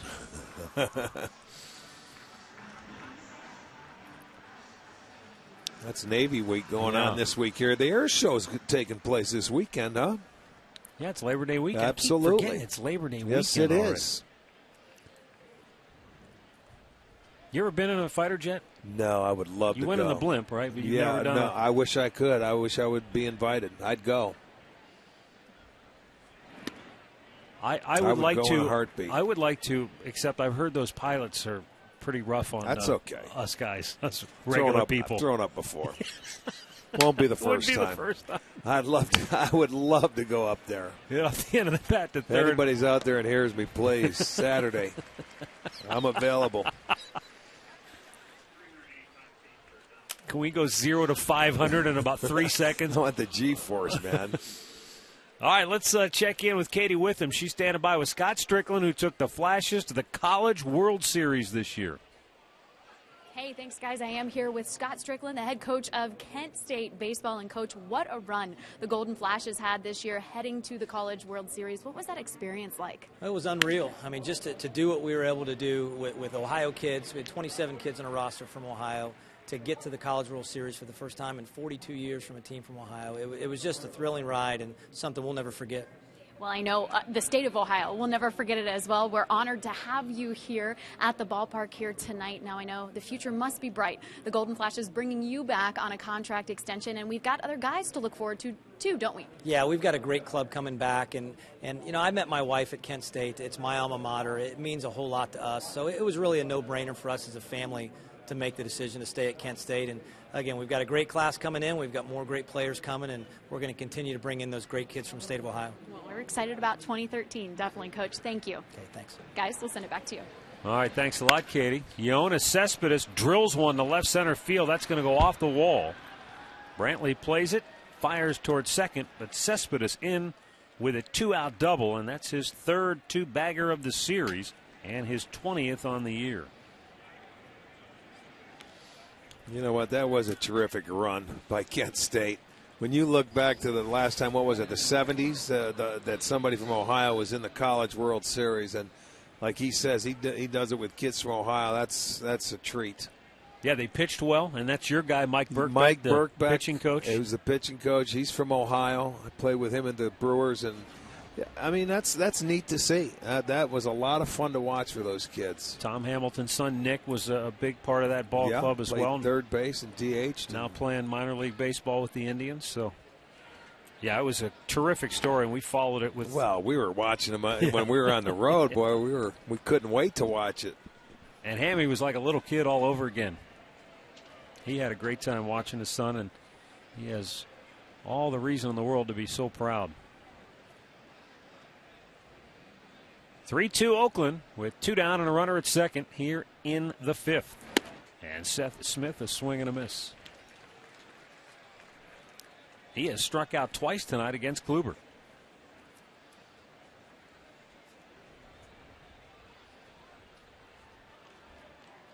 Kluber just shy of 80 pitches on the night.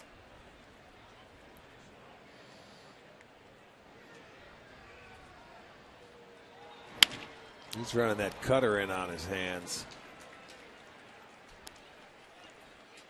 He's been able to get him with something off speed, down and away.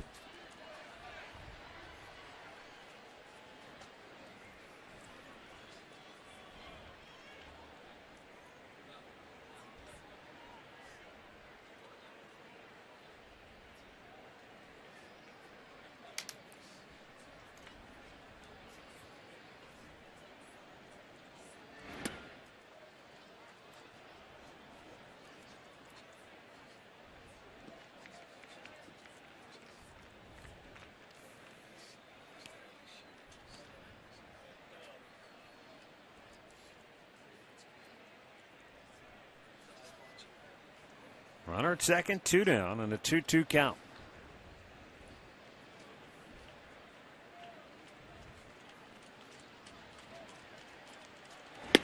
Got him looking. Third time tonight he strikes out Seth Smith, and the A's strand a runner in scoring position. We'll go to the bottom half of the 5th, 3-2 A's.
3-2 in favor of the A's. Getting Do we close, have an O? my man. Getting close.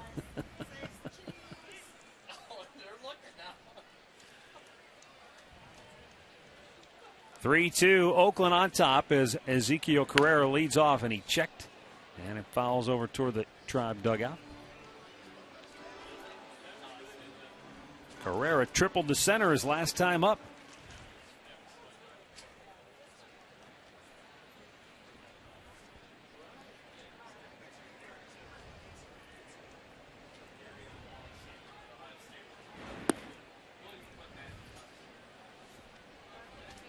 Oh, and 2 the count. Now, you know, with that big breaking ball like that, that's not a bad pitch for a left-hander to try and bump, but you have to stay in there and wait for it. He was running out like he was going to get a fastball, but it's that big, slow bender.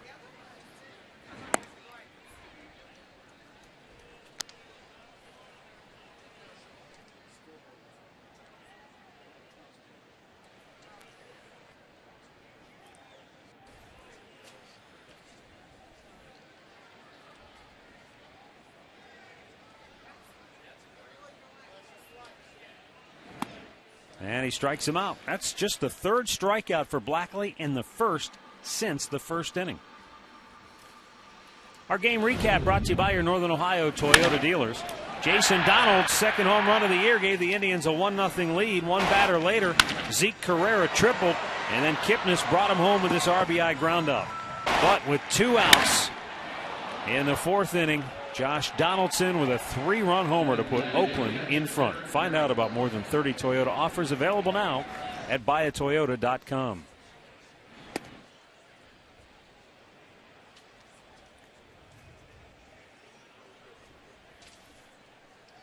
Kipnis 0 for 2 with an RBI. 63 ribbies on the year.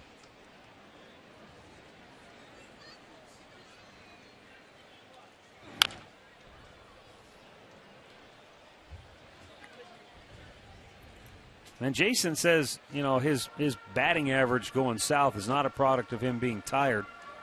More than anything, he said it's a product of him swinging at bad pitches, which every hitter goes through those kind of slumps. He says it's not like they've adjusted and they're doing different things. He says, I'm still seeing the same pitches. I'm missing the good ones. Yeah, he's falling falling off. off. Yeah. And his swing started to come around. We were on the West Coast late in Seattle where he started to get some base hits the other way, you know, and started taking the base hits, not trying to do too much with it. I'm telling you, a lot of times when collectively as a team you start struggling, you try and do more than you're capable of doing as a player, and you want to do more, and it hurts you more than helps you. Got him looking on the outside corner. Back-to-back punch-outs. He had back-to-back strikeouts to start the game, and that got Asdrubal Cabrera ejected, which is why Jack Hanahan bats here in the 5th inning with 2 down. Cabrera was called out on a pitch that he thought was low. He objected to Gary Darling's call. And Darling, he gave him some latitude. I mean, he allowed him to argue. Watch the finger point. There it was. He took one earlier. You know, and for there, you know what, umpires will let you have your say. You know, if it's borderline and they think it could be wrong, but you just can't show them up. You can't put a finger in their face, and he did it twice. He let him get away with it the first time. Second time, it doesn't work. There's a diplomatic way of going about your business there with umpires. Hanahan with a pop to left. Cespedes gliding in makes the grab. Indians go in order, and we go to the 6th, 3-2 Oakland.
is a big Chris Perez fan. He's wearing the jersey, even got a foul ball. Check it out.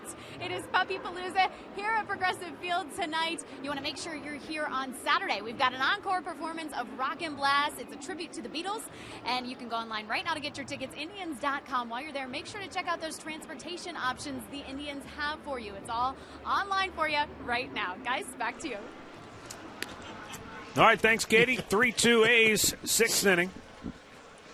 And for Oakland, Chris Carter, Josh Reddick, Josh Donaldson due up.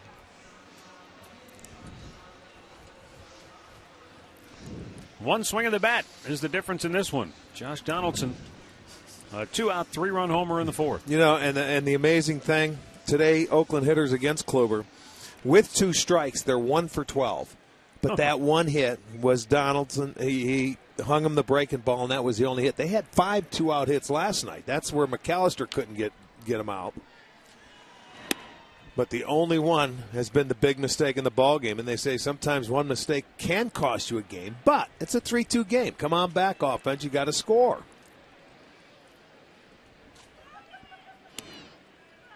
One ball, one strike, the count on Chris Carter. This guy had the big hit in that inning, back in the 4th. A fastball inside where he really brought his hands in and kept that ball fair down the third baseline. That's the pitch you like. Breaking ball going away. Off the plate. He drilled one into right center field for a homer yesterday.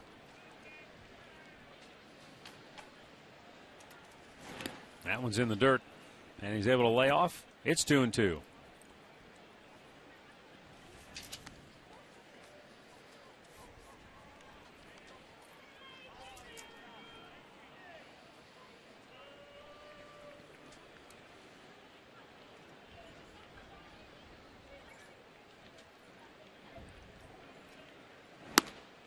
Got a full day of Cleveland sports tomorrow. Indians A's in the afternoon. No TV, but you can come down here and watch it live at 12 o'clock. And then Browns Bears tomorrow night.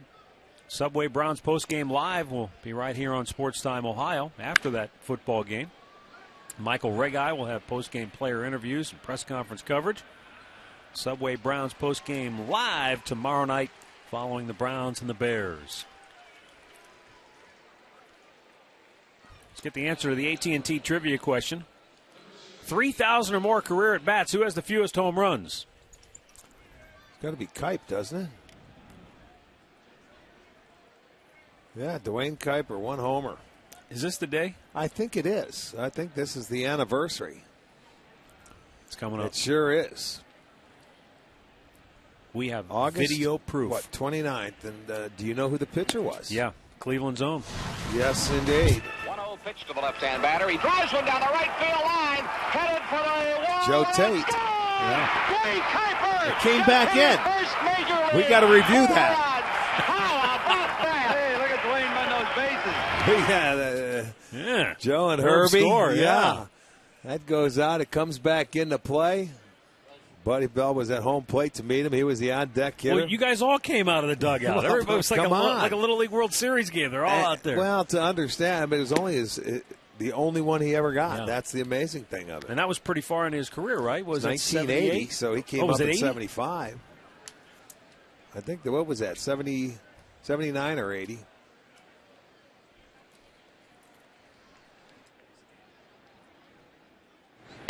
Oh, he said it was 1977. Oh, it was? Okay. And he came up in 74. So, well, yeah, but he little just bit, yeah. in September. Yeah. There you go, buddy. There they go. Everybody's out there to greet him. Andre Thornton. Little squibber by the mound. Bare hand grab and throw by Hanahan. Not in time. Boy, he gave it a great effort. And it's going to go as an infield hit for Josh Reddick. He barely got wood on it at all.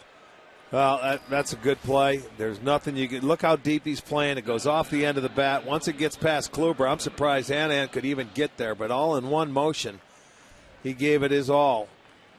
And it was awfully close at first base. Bang, bang, called safe, infield single.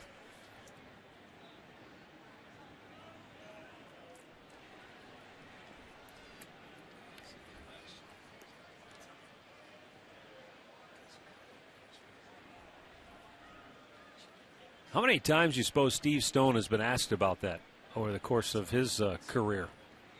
Hey, aren't you the guy that gave up the only home run in Dwayne Kuiper's career? Well, how many times? Yeah, he's heard it. Well, when he was with the Cubs and thinking he's got to go out to San Francisco and do the games with Kuip and those guys. Oh, that's right. All those years, yeah. Sure. We'll have to ask him one last time when we go into Chicago at the end of the year. A 1-0.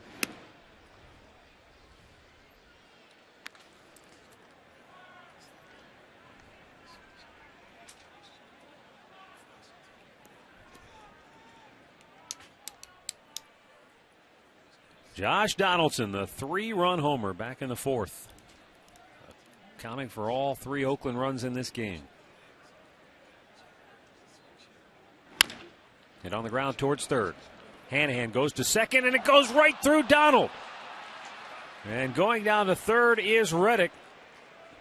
And now the A's have runners at first and third with 1 out.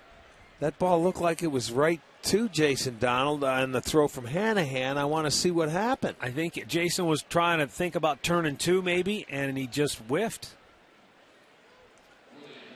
Well, let's see. I thought the throw was on the money to get the lead runner. They top a ball. Here comes Hanahan, gets it over to Donald, right through the legs. That's unbelievable. You've got to get the first one. Man, oh man, the last 2 nights, the defense starting to cave in. Look at Jason looking at himself like, how did that happen? How did that just go through? Well, I'm thinking, sometimes you're trying to do two things at once, and he's thinking about maybe turning it, and he just got a little ahead of himself, before I you guess. get 2, you got to get 1. Get the first one. You got to catch it. Whew. I mean, that's just it's uncalled for, man. This is minor league mistakes. Come on, it's right on the base. There's no rhyme or reason. You catch the ball, you step on the base. If you turn it, fine. If you don't, that's okay. You get the lead runner. So now Kluber's got to come out and bear down and try and keep it a 1-run game at 3-2. Cody Allen, you saw him warming in the bullpen. Derek Norris, the batter who doubled his last time up.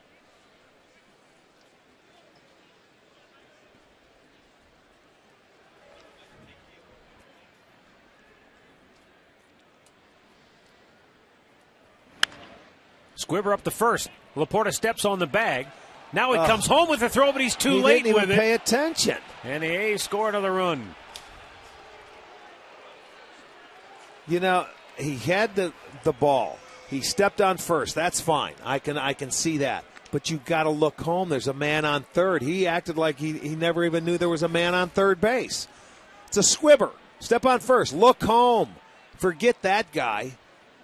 It was too late. It was way too late. He forgot there was a man on third base. Not knowing the situation. And then throws late to home. The guy goes... no RBI on the play, and it's just there's an RBI. They did give him an RBI? First he tells me no RBI, then he says yes, I give him an RBI. No, he said no error, I think. Teflon. Well, you can't have an error. There's no mental errors. Whew.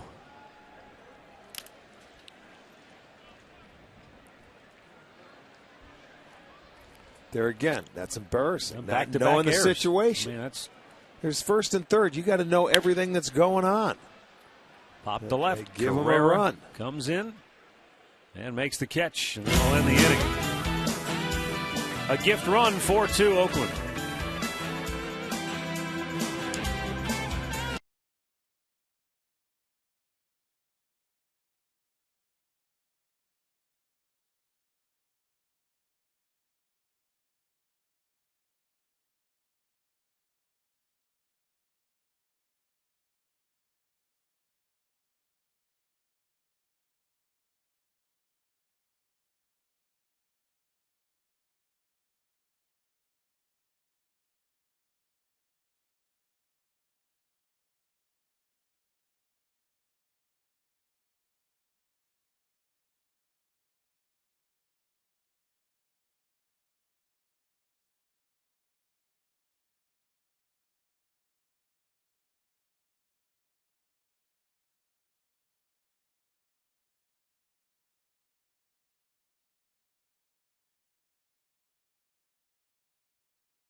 Bottom of the 6th inning.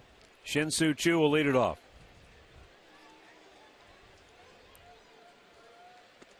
And a strike called.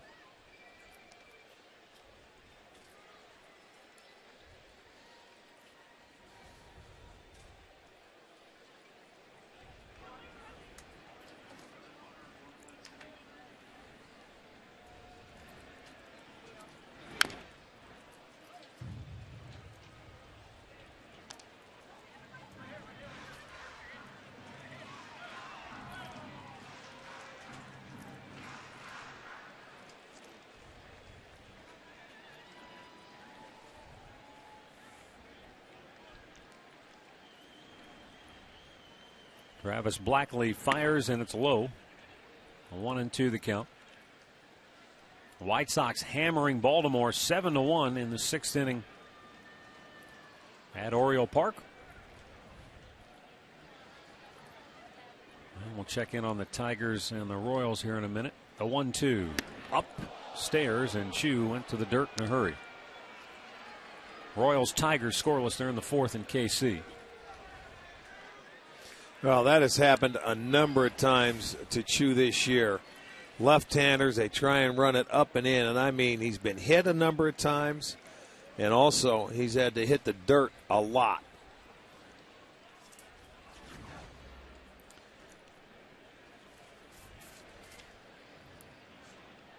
He's been hit 10 times this year. Don't throw one over the heart of the plate now. He's mad. Missed inside. 3-2.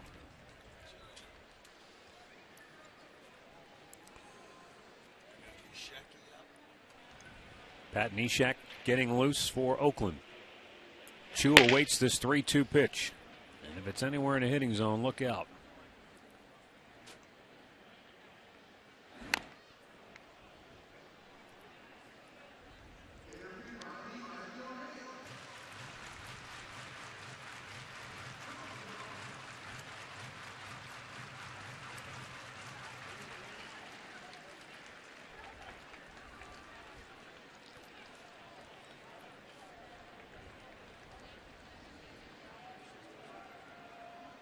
Eighty pitches on the night for the A's left-hander. And he strikes out Choo. That's 5 Ks.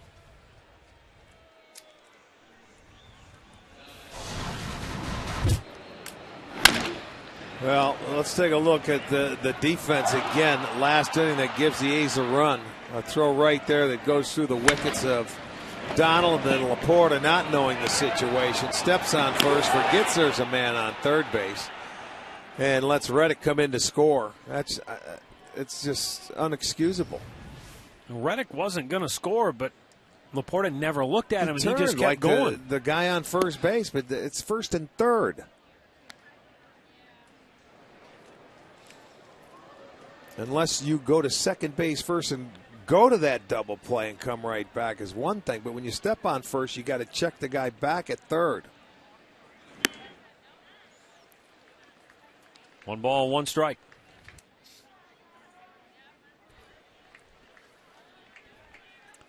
Double barrel action now in the Oakland bullpen.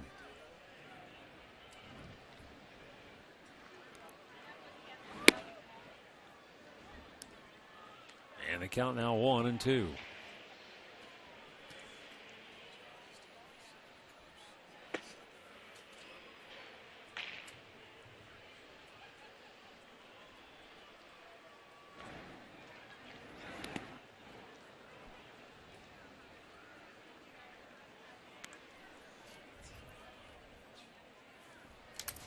This is Travis Blackley's 19th game of the year and his 12th start. And the interesting thing is that when Oakland picked him up, he had been designated for assignment. Oakland picked him up. They didn't really know if they were going to keep him around long term. They knew he was going to pitch in a few games, and they were waiting for somebody else to come back up off the DL. But he pitched so well out of the bullpen, they said, you know what, let's keep this guy around. He's got pretty good stuff. And here he is starting games and pitching well. So sometimes you get lucky. Well, and a lot of people who even follow Oakland every day say, you know, this has kind of been a perfect storm of events for this club. I'm sure it has, the way it's come together.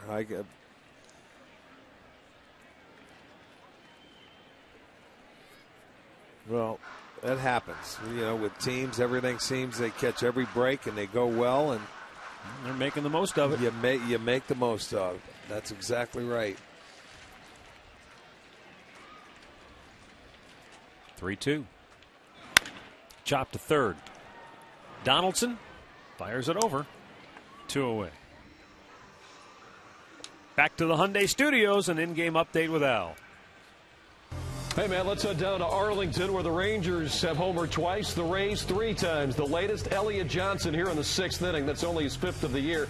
Gives Tampa a 7-4 lead. 11 runs combined so far tonight. We're still in the top of the 6th in Texas. Matt? A long way to go in that one. You're not kidding. Down there in Texas, that's the 6th. Oh, there's still a lot of ball game.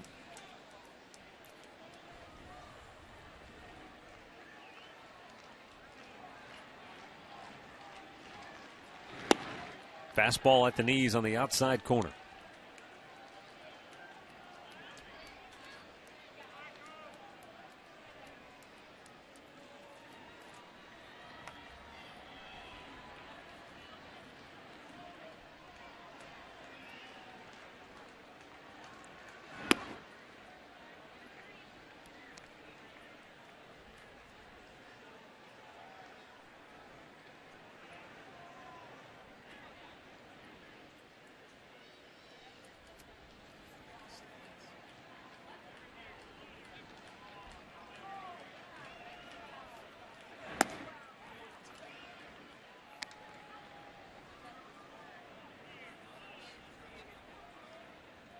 Two down, bases empty, and a 2-1 count for Brantley.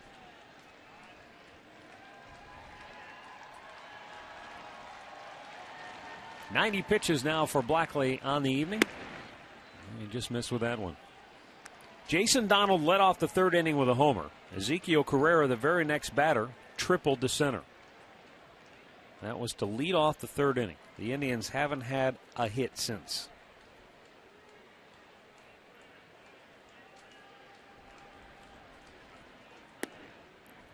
And he walks Brantley with 2 down here in the inning. Brent Lillibridge is coming up. And Bob Melvin might be ready to make a move. I think he is. He hasn't made a gesture yet. He may be just going to go out and talk a bit first. Let's see. Nope, there it is. No, he's got him up for a raise, and he was going to let him try and get through it. But a 2-run ball game, he's going to make the move and turn it over to his bullpen. Blackley gave him 5 2/3, allowed 2 runs. And 3 hits. We've got a timeout with Oakland on top 4-2.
Right-handed sidearm slinger Pat Neshek coming on for the 10th time. Coming on to face Lillibridge. They got the right-handers coming up, so they're going to that bullpen to see.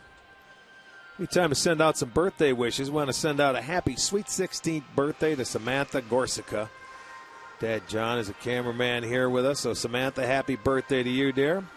Don Frame of Louisville turning 84. Happy birthday, Don. And Bob Kornmesser of Uniontown is 67. Happy birthday to you, too, as well.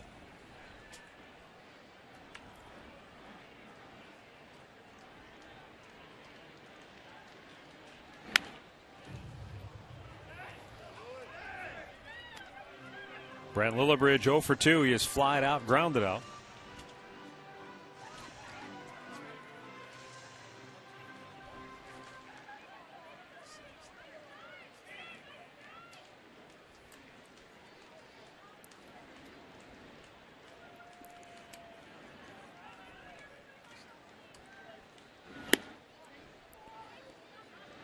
And it's quickly 0-2.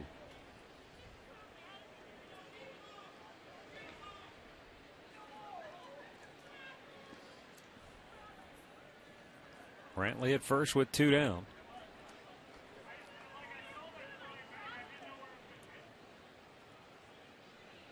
He takes off, and a swing and a miss ends the inning. 6 complete. Oakland 4, Cleveland 2.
Bucks $5 discount coupons for the Subway Extreme Fan Zone to an upcoming home game. It's the place to be for a chance to win Subway gift cards, Indians fun money, and get great discounts on your next Subway purchase. Subway, where winners eat.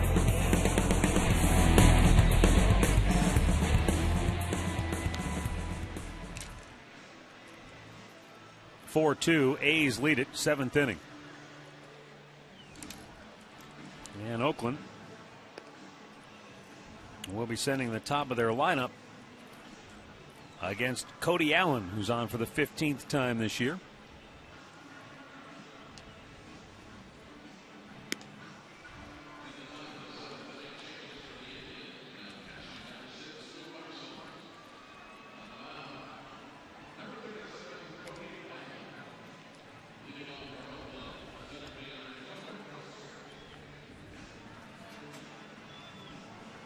Coco Crisp, Stephen Drew, and Ioannis Cespedes coming up here for the A's. Cody Allen has really done a terrific job. And Coco Crisp grants him with a first pitch swing deep into the gap in right center field. And he'll pull into second base with a leadoff double.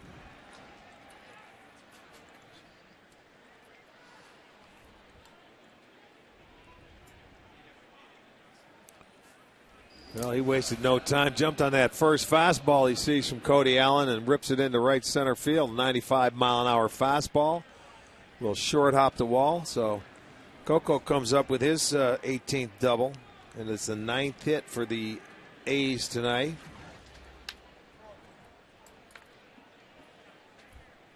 Lou Marson has taken over now behind the plate.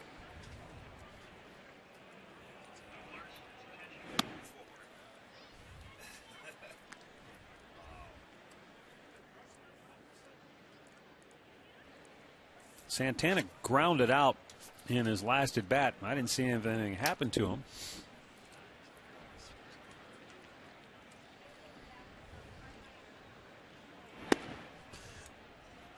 And a strike called. Drew 0 for 3 on the night. He has lined out, grounded out, fly to center.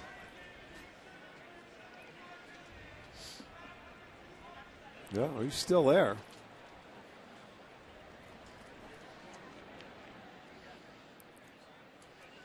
One pitch, fouled back.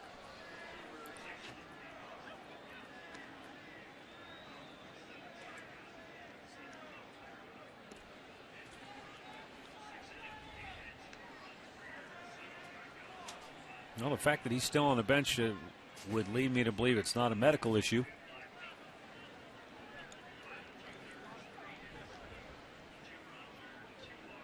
The 1-2. Swing and a miss. So Cody Allen. It's a strikeout of Stephen Drew for out number 1 here in the 7th. Our great clip of the game from last night came out of that Indians bullpen as Tony Sipp came on and threw some strikes. Made a terrific play right here. Great clips. It's going to be great.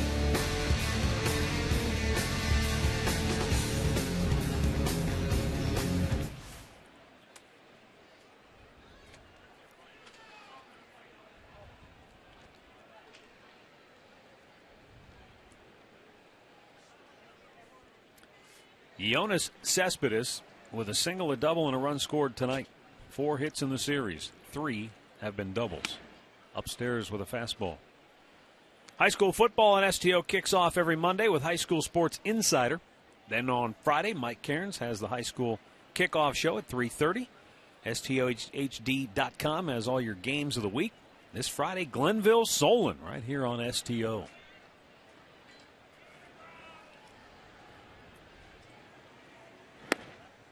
That's a strike, 1-1.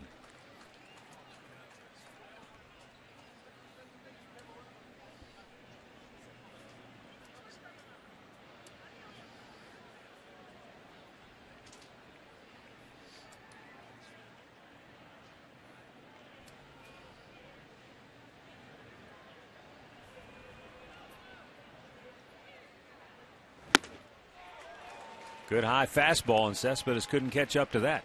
It's 1-2.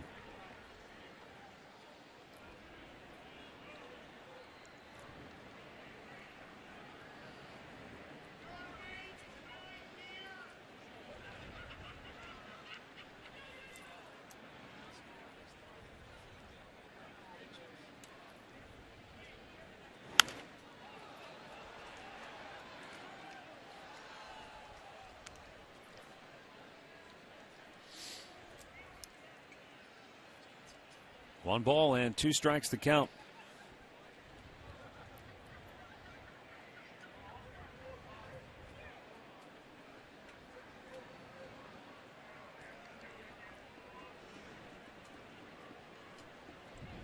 Royals have taken a 1-0 lead over Detroit in the 4th inning in Kansas City. White Sox continue to pound Baltimore 8-1 in the 7th. And the count evens at 2-2 on Cespedes. Oakland trying to win their 5th straight. And they lead it 4-2 here in the 7th.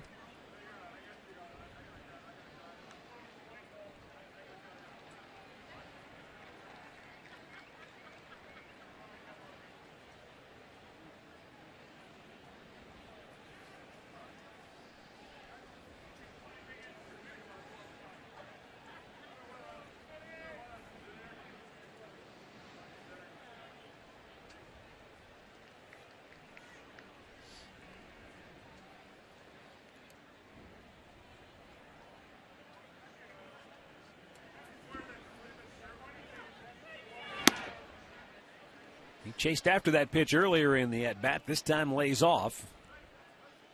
And a full count.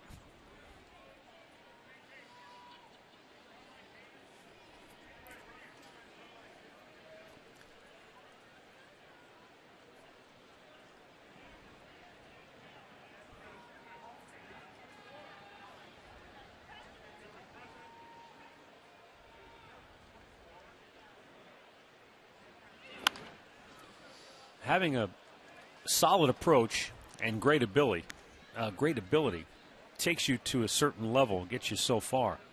This guy seems to be a quick study, though. He picks up what pitchers are trying to do to him, and it doesn't take him long to figure it out. That was a great pitch. He just fouled off.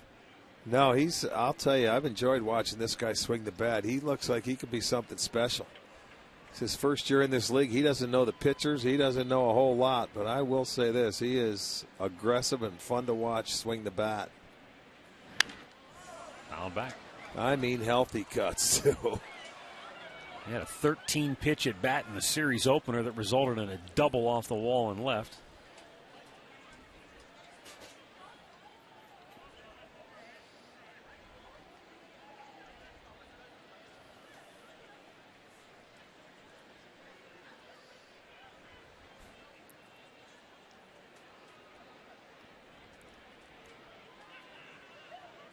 Cody Allen ready with a 3-2. And a fastball got him. Boy, that was well placed. Second straight strikeout for Cody Allen.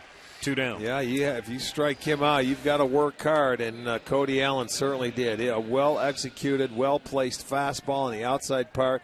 Might have been a little off the plate, too close to take. He swings through it. 2 outs, 2 strikeouts. And now Seth Smith, who has already struck out 3 times tonight.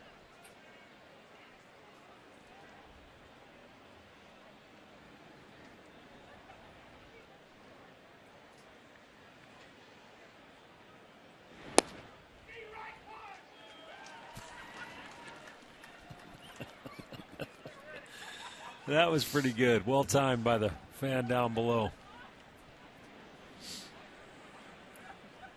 Who's that, Jim Joyce? Here's the 0-1.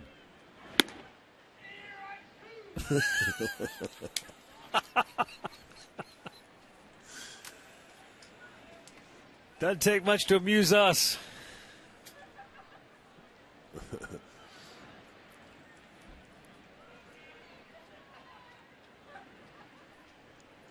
Now the 1-1. Back out of play.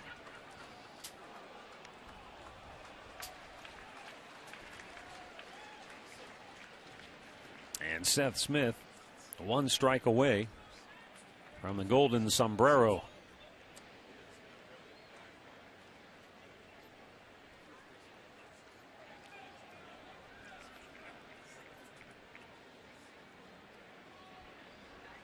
Allen checks Coco. And we're even up at 2-2.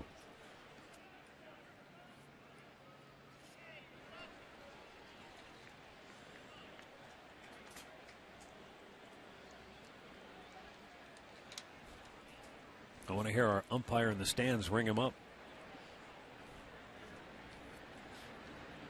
The 2-2 offering. Smoked left center. Brantley can't get to it. Cuts it off. Scoring is crisp. On his way to second with a 2-out RBI double is Seth Smith, and it's 5-2 A's. Smith's first hit of the night, his 17th double and his 42nd run batted in. The A's with 5 doubles on the night. Got a fastball up out over the plate that he stayed on. They've been pounding him inside most of the night and having success. This one was up and out over the plate. He stayed on, so another 2-out base hit. The A's have done that well tonight. They had to. And now a 2-out base hit to left field. That's going to bring home Smith. And Chris Carter continues to have himself a series. And what is it about the Indians that has brought out the beast in him?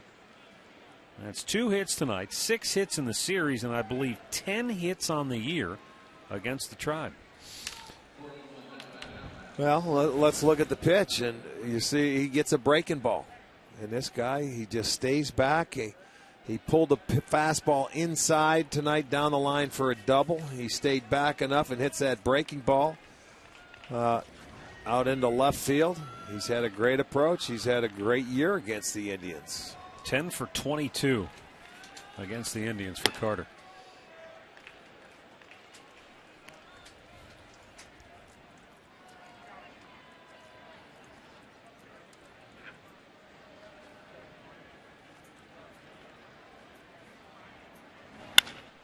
And that's ripped into right field.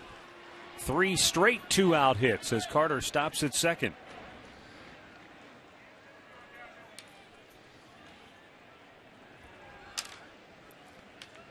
And Oakland is they're 7 for 18 in the series with runners in scoring position and 2 out. Well, this is the guy here that likes the breaking ball. His bat is fit for the breaking ball. They've been throwing the fastball by him, and they keep calling for the breaking ball. And he went down and picked that one up. It may not have been a strike. So if you're going to throw him the breaking ball, bounce it maybe once in a while. Let him go after it. So it's 4 hits in the inning. 3 straight with 2 outs. And this inning, sort of emblematic of the last 2 games. Oakland, if they're not striking out, they're getting hits, it seems like.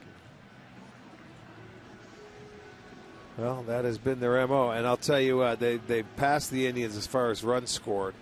They have 12 hits. And the way they've played against the Tribe this year, you wouldn't think they were dead last in the league in batting average, would you? No.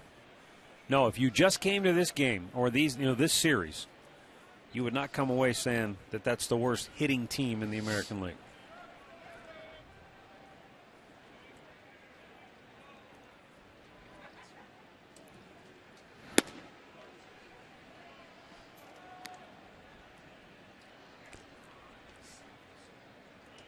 Yeah, they're hitting 361 with 2 outs in this series. They got 1 more game to go, so they've been doing some damage with 2 outs. You think you have a chance to get out of the inning, and that's what we're talking about. You talk about the key hits. Keep an inning going. You get a timely hit or a 2-out base hit. The 3-run home run came with 2 outs. The double this inning comes with 2 outs. Another single, so they're able to. Those hits go a long way.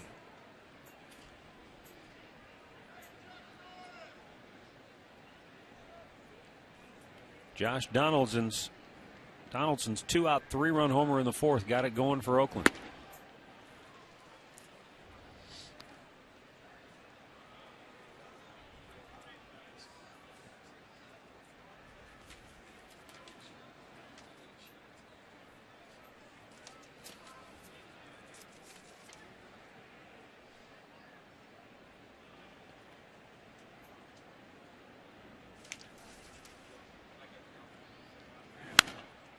Pop back towards us, over our head, all the way to the upper deck. That was the home run that took it from a 2-0 Indians lead to a 3-2 Oakland advantage, and they haven't trailed since.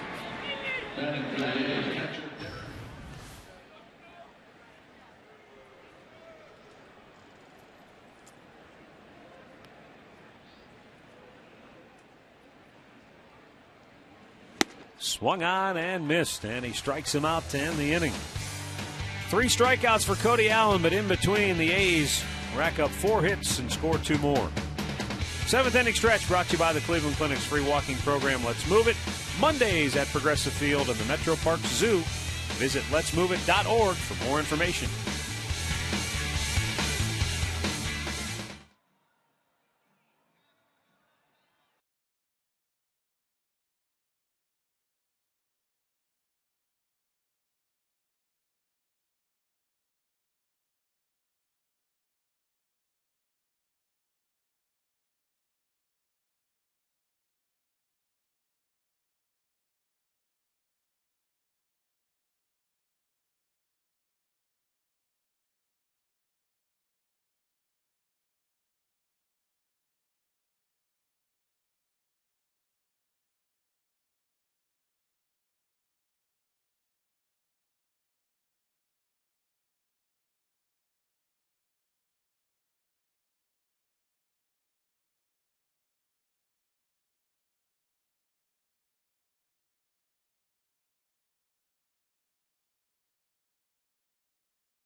And we get a look in from our Panini camera. Stop by and get overstuffed at Panini's Bar and Grill.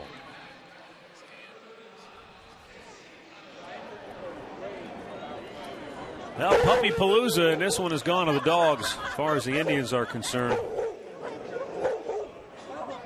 Easy, big fella, easy.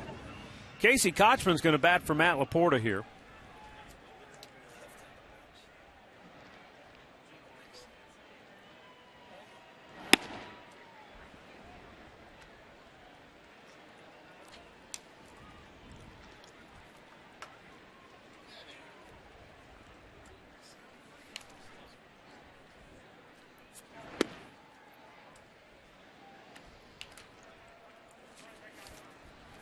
One ball, one strike to count for Casey.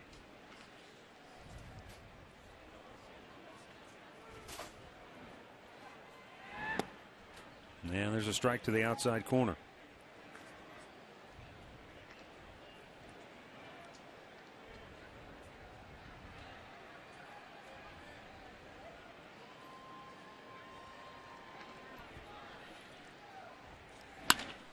And a liner just beyond the reach of a diving Drew for a base hit. So Casey Kochman off the bench with a pinch hit single to start the bottom of the 7th inning.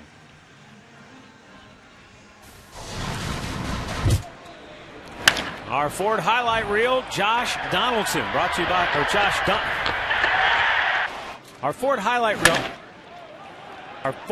reel is brought to you by your Northeast Ohio Ford dealers, and Jason Donald. Both of his home runs this year have been opposite field shots. He had that one in Boston just inside the foul pole, and tonight he goes to right central.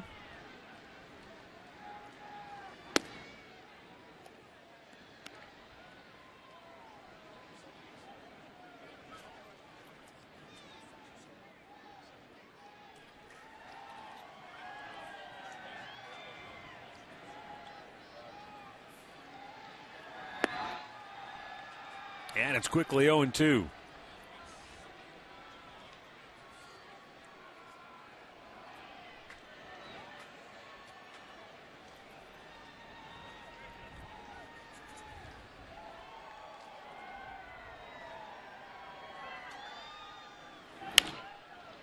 And that goes foul. Count stays no balls, 2 strikes.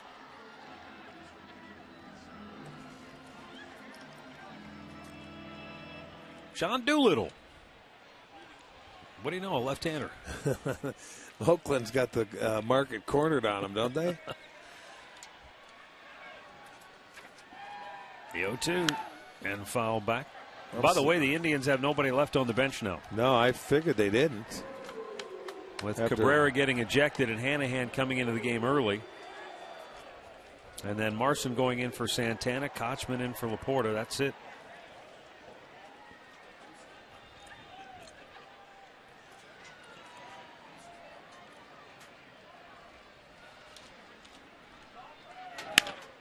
Chopper in the hole and a base hit for Jason Donald. And the Indians have their first 2 on here in the bottom of the 7th inning. And Bob Melvin's going to go back to his bullpen, as he'll go for the left-hander now. You know, he left that pitch up. That was a spinner. That just stayed up there and did not do anything. And Donald able to get that ball through the infield. So back-to-back singles. That'll do it for Pat Neshek. And back to the bullpen. Here comes Mr. Doolittle. Dr. Doolittle. Dr. Doolittle. When we come back.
Indians down 4 here in the bottom of the 7th inning. Sean Doolittle, left-hander, on for the 28th time this year.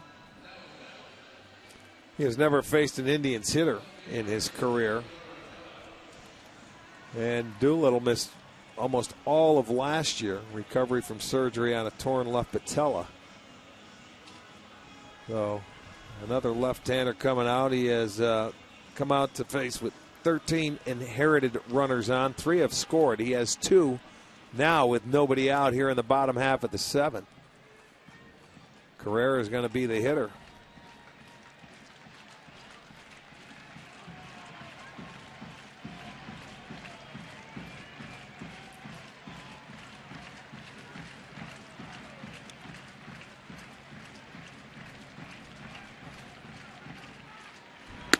And it's up high, ball 1.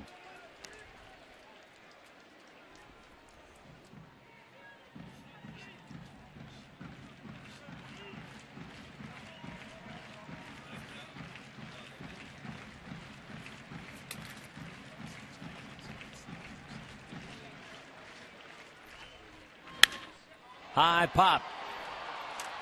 Deep left center. And Coco Crisp on the warning track brings it down. Tagging at second, heading for third is Kochman, and he'll go in safely.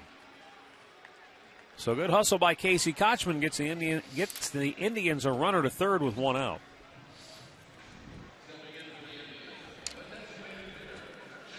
For every homer hit by the Indians this year, Rick and I are each making a donation of $5, and Great Clips is donating $50 to the Gathering Place. Our season total, $6,900.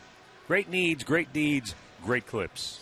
You know, I would have liked to have seen Donald go back and tag up if Kochman did, because Crisp going away from the ball when he was coming in to throw, he was just throwing it to his cutoff man. I think Donald could have followed him up, because what happens now, you stay out of the double play if he was able to move up another 90 feet.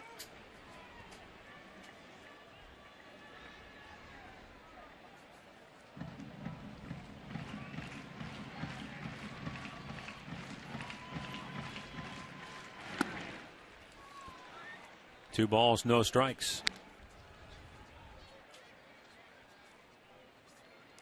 Sean Doolittle was originally a supplemental pick by the A's back in 2007 out of the University of Virginia.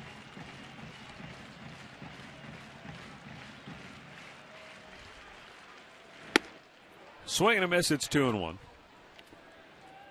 And what makes that interesting is that he was a position player. Another one. Guy who hit .283 his first year in pro ball, but he had knee problems with both of his knees, tendonitis in both knees, and he sat out almost 2 full years, well, 1 full year, and then had to transition himself from position player to pitcher, and yet there he is. He's made it back. You know, he spent 2 years, no, actually 3 years in the minors as a position player. In tight. 2007, 2008, and then 2009 when his season was cut short because of the injuries.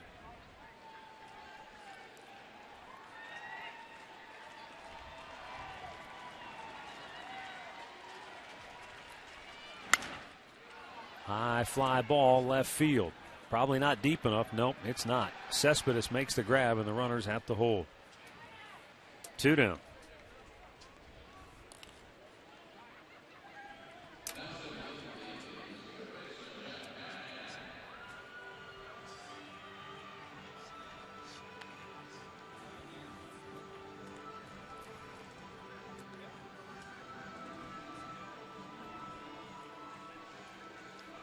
Yeah, when Doolittle left the University of Virginia, he left as the school's all-time leader in runs batted in.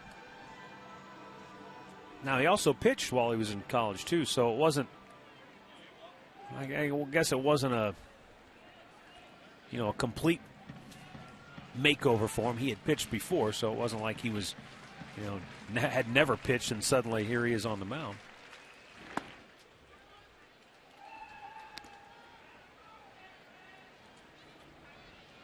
Well, if you're an athletic guy, I think you could learn how to pitch. If you're got a good arm and you've been a position player, I think it'd be easier to make that transition. if you hadn't done a lot of it, it would just be about, strengthening and conditioning the arm to pitch as much as you do at the professional level. Yeah, but pitching's all about that lower half and those legs and keeping those in shape. So that's the thing, with the knees and the knee issues. Hard ground ball to short. Drew throws out Hanahan, and the inning is over. 2 hits to start the inning, but it leads to nowhere. We go to the 8th, 6-2 Oakland.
Authority of the Cleveland Indians and may not be reproduced or retransmitted in any form, and the accounts and descriptions of this game may not be disseminated without the express written consent of the Cleveland Indians.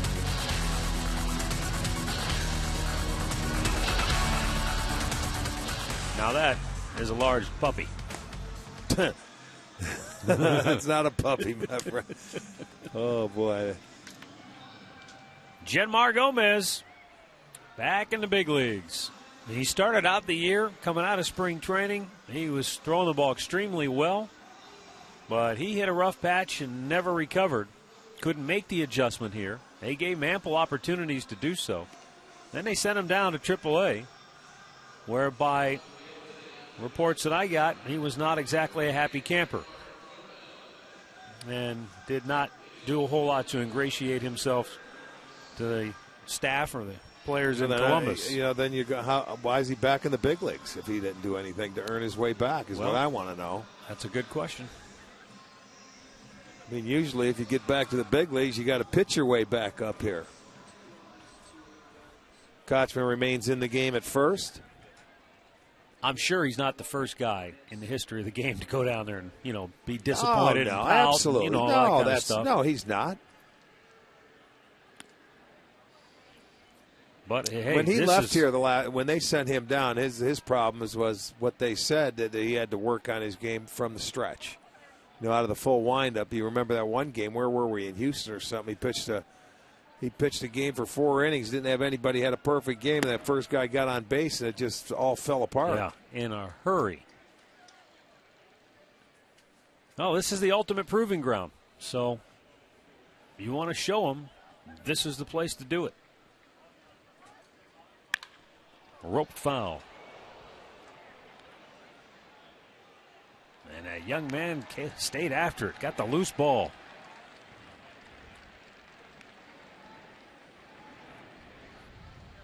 See, I've been waiting all night for that, and he got it. Good job.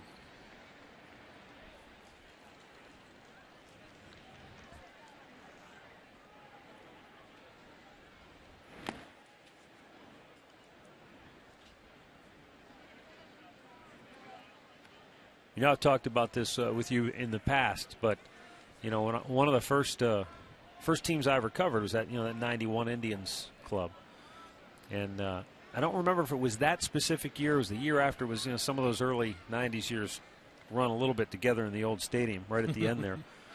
But I remember Carlos Baerga, got his first taste in the big leagues, played well, but then got sent back. And I remember when he got recalled, I remember talking to him, and he said, I never want to go back there again. And it wasn't that he had anything against, wherever it was at that time, Colorado Springs or Charlotte, wherever the AAA club was. It wasn't anything. It's just he didn't want to go back to the minor leagues. He had his taste of the big leagues. He wanted to stay there, and he worked his tail off, and he never went back again. Well, that's the key. You get a taste of the champagne, you don't want to go back and drink the beer.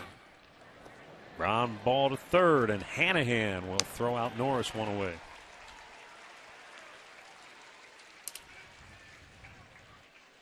In-game box score brought to you by your Northern Ohio Hyundai dealers, who invite you to see the 2012 Sonata. Visit NorthernOhioHyundaiDealers.com today.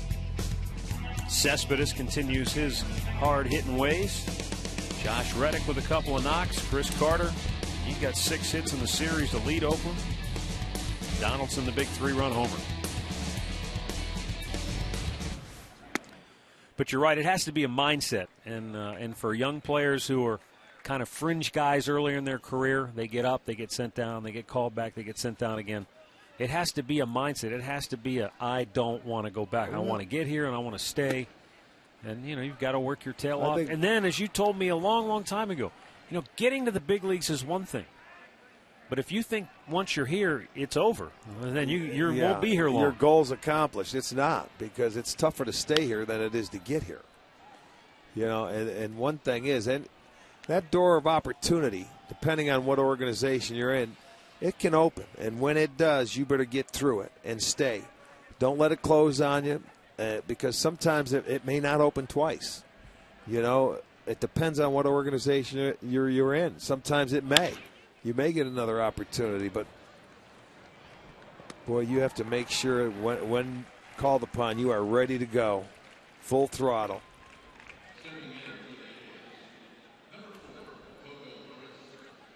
That'll bring up Coco Crisp. Couple of hits on the night.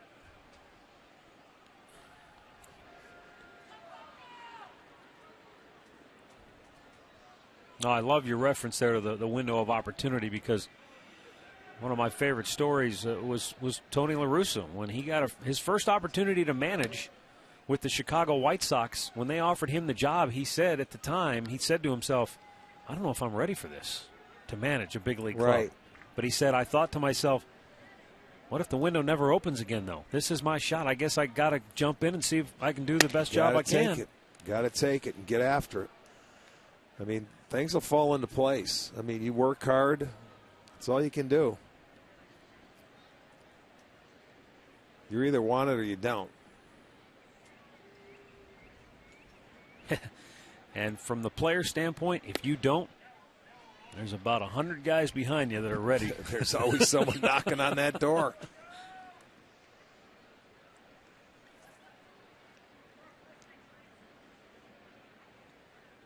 The 2-1.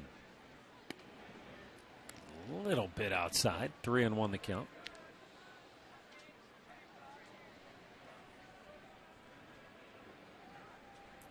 Now, Manny Acta said that he'll use Gomez out of the bullpen. If he pitches well out of the pen, it could earn him another start at some point before the season's over. Full count. Now, this is going to be an open tryout camp, I would think. Well, yeah. When it's all coming down to, you're going to see guys playing all over the place and everywhere. Find out what you have, who's going to fit where. And he comes back to get Coco. Got him looking. And a good 1-2-3 inning for Genmar Gomez. Last half of the 8th coming up, 6-2 Oakland.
There's Matt. There you go. Somebody Get your just belly rubbed my rubbed. belly. Who's out there working that camera? But those dogs love to sniff out that lens, don't they? Who's behind that lens? They feel right at home.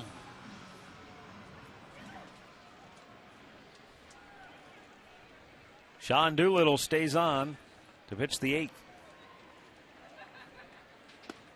Fastball, strike one.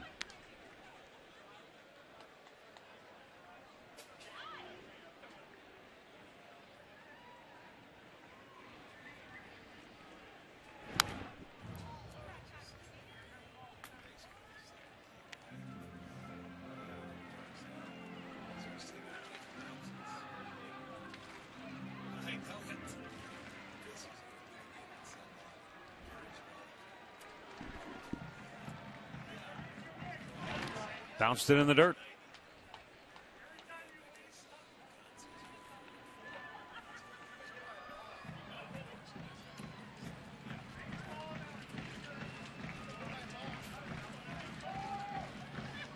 Chu ready for the 1-2 pitch, and he pops it out of play.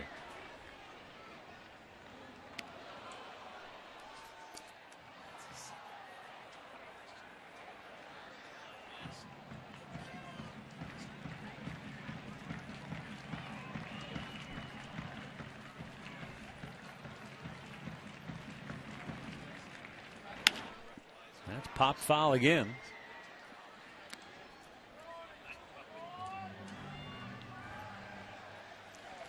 Tampa Bay still leading Texas 7-4. They're in the 9th in Arlington. They're in the 9th in Baltimore, where the White Sox are beating the Birds 8-1. The 1-2 to Chu is up high. Meanwhile, Kansas City still leads Detroit 1-0. Wow. They're in the 7th inning. And that is Bruce Chen? Yeah, Bruce Chen against Anibal Sanchez.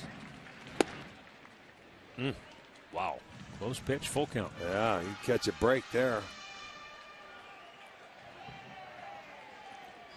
DeDuno is shutting out Seattle 6-0. Minnesota looking for a win over the Mariners. Trying to stop a 2-game skid is Minnesota. Up high, ball 4. Indians get their leadoff man aboard again. As promised earlier, it's Miller time, brought to you by Miller Lite. Puppy Palooza here at the ballpark tonight. These things Turn the dogs loose. They got their jerseys on. Doesn't look like the Wolfman.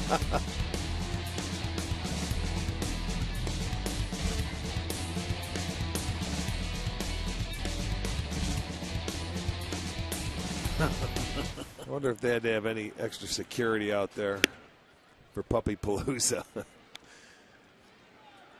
They seem to be well behaved, though. These are well-heeled dogs, Arch. I'm sure many of them have been to the Westminster Kennel.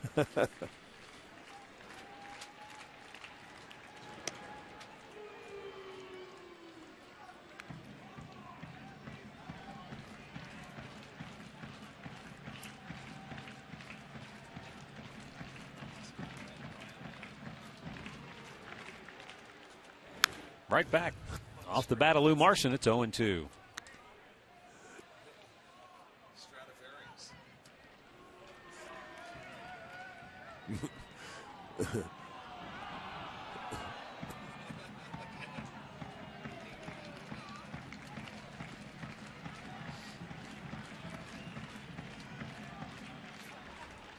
Two-strike offering. Up high.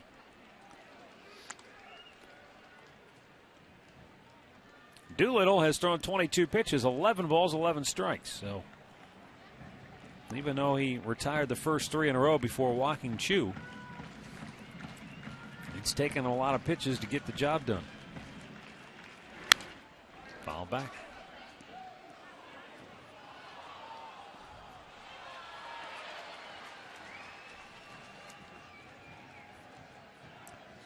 Be a quick turnaround.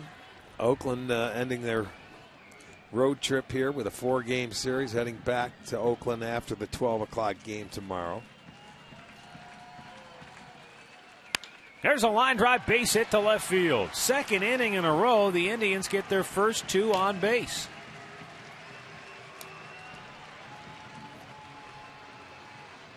And Michael Brantley coming up.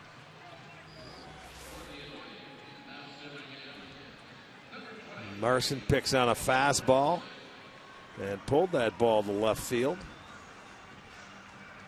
So nice to see him get that head out. Yeah. Hit it hard. Yeah, it is. Now, again, second straight inning, 2 guys. They didn't move up a base after last inning, so we'll see what happens. That's been their problem.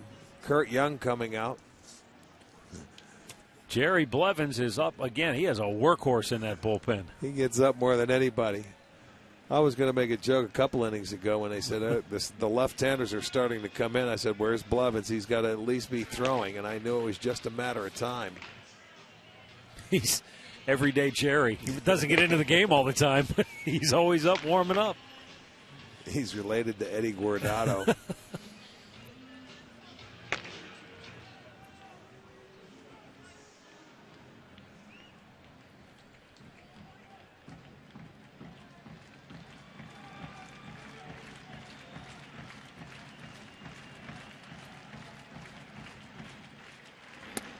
Brantley takes a strike.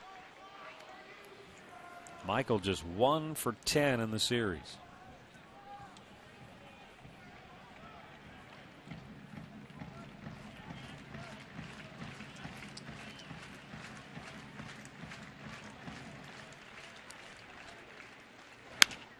And a ground ball to third. Donaldson runs 2 back and drops the ball! Chu on his way to third. He'll have to stop there. The bases are loaded. How do you like them apples? Donaldson had the ball in his glove. He's going to tag Chu out. It's an easy play. And the ball just was dislodged from his glove and rolled into the outfield. It just fell out, didn't it? He actually had a double play if he throws it. But he never threw it. He decided he wanted to try and, I don't know if he wanted to go for a triple play or what he thought he might be able to get. But if he gets that ball, let's see. It's a throw it to second, and he's got the double play, but he's going to chase Chu back, and he totally dropped and then kicked it. And it goes into right field. He drop kicked that ball for 3 points. Watch this. Falls out of his glove. And now Marson almost passed Yeah, he Chu. did. It was very almost close. passed. I don't know where Lou was going. Well, I don't think he must have lost Chu. I don't think he saw where he was at. So that's got to be an error now on Donaldson. How about, is that a weird play? That was very close. Yep. Lou just put the brakes on in time, and the umpire was right there to watch it. So, bases loaded, nobody out. And it's inside ball 1 to Brent Lillibridge. What a goofy turn of events we've had here now.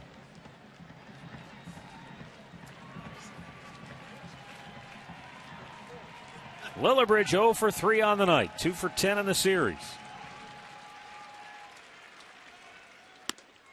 And that's up high, 2-0.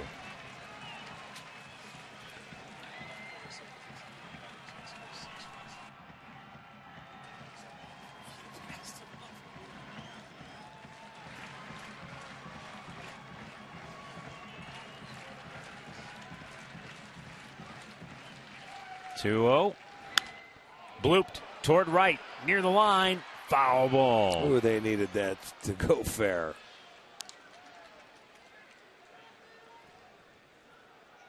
That's what you need. You need one of those to stay fair. Bloop in and get it going and make things interesting. They have nobody out. They have the tying run at the plate.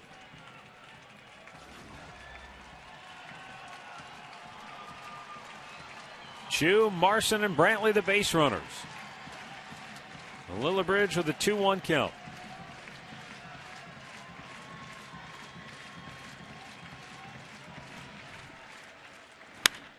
Sends a high pop to center. Coco charging in. Makes the catch. Chu will tag and score, and the Indians are on the board here in the 8th inning, and they cut the lead in half at 6-3. as Lillibridge picks up his 8th RBI on the year.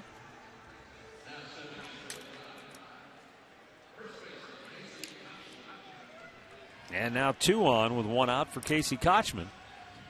And Bob Melvin looks like he's going back to his bullpen for another left-hander. So Doolittle's night is over. He'll leave with 2 on and 1 out. And Oakland on top 6-3.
Mid-American Conference Football Preview Show.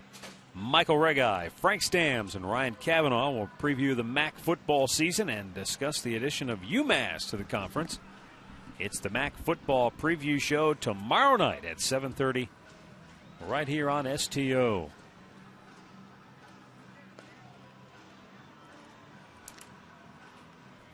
Jerry Blevins on for the 49th time this year.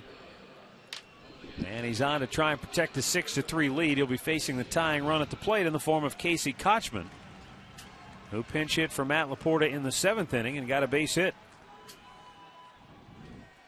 This guy could be on for 1 hitter.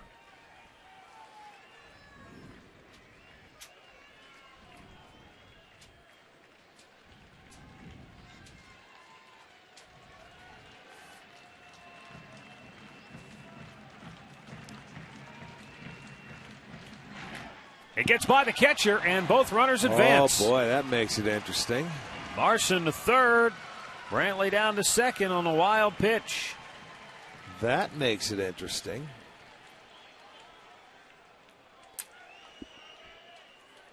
Take the double play out of order. You move those runs up. A base hit now could make it 6-5.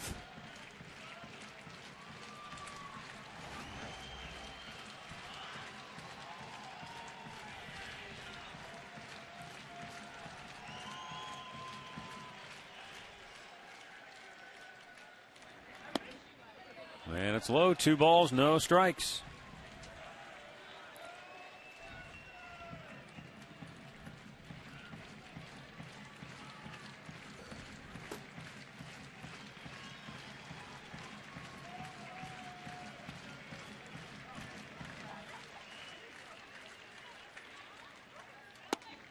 There's a strike on the outside corner.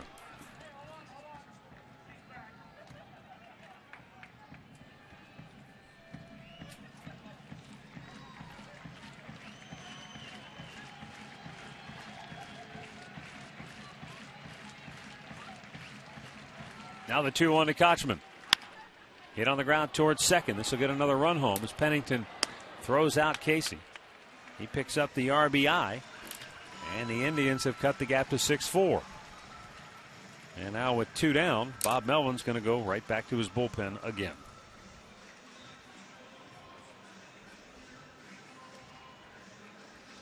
So he's going to go to a right-hander now to face Jason Donald with 2 outs here in the 8th inning. Tribe down 6-4.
The batter, Ryan Cook, coming on for the 55th time this year. Well, this guy was their closer for a while. Has 12 saves. Blew a couple saves. They took him out. Grant Belfour ended up going back into the closer's role.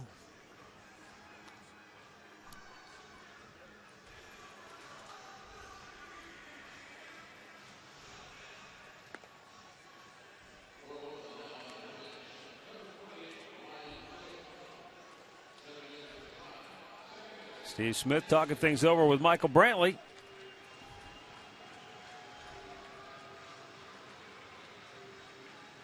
The tying run is at the plate in the form of Jason Donald, who homered back in the third inning. He singled in the seventh. 2 for 3 on the night.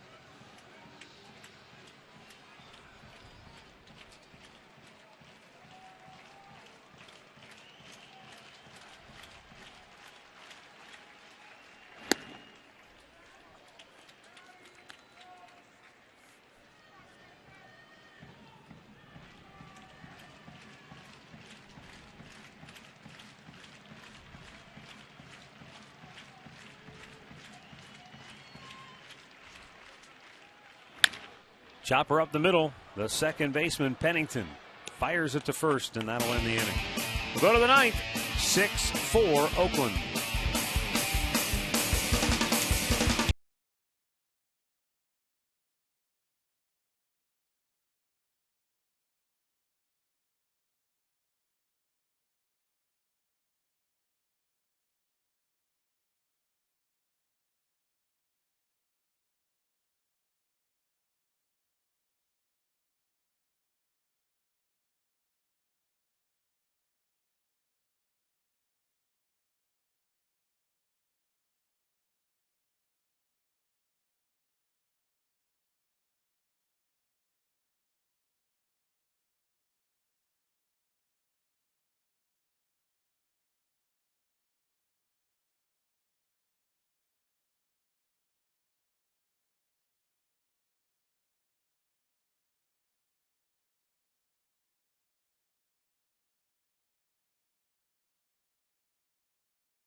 Vinny Pistano coming on to get some work here and try to keep Oakland at bay. Genmar Gomez worked a 1-2-3 eighth inning in his return to the big leagues. Pistano's having an outstanding year.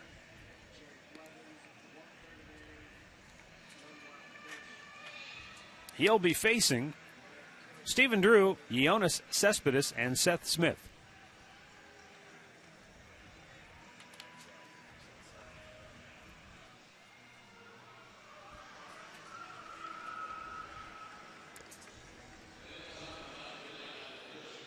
$12 game tomorrow here at Progressive Field. No television.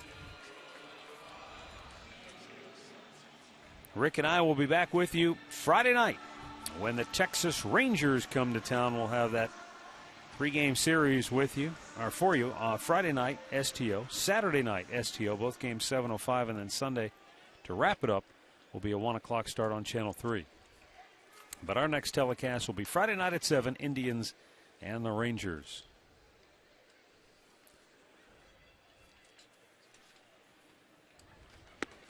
Drew, a swing and a miss. He's 0 for 4 tonight and 1 for 10 in the series.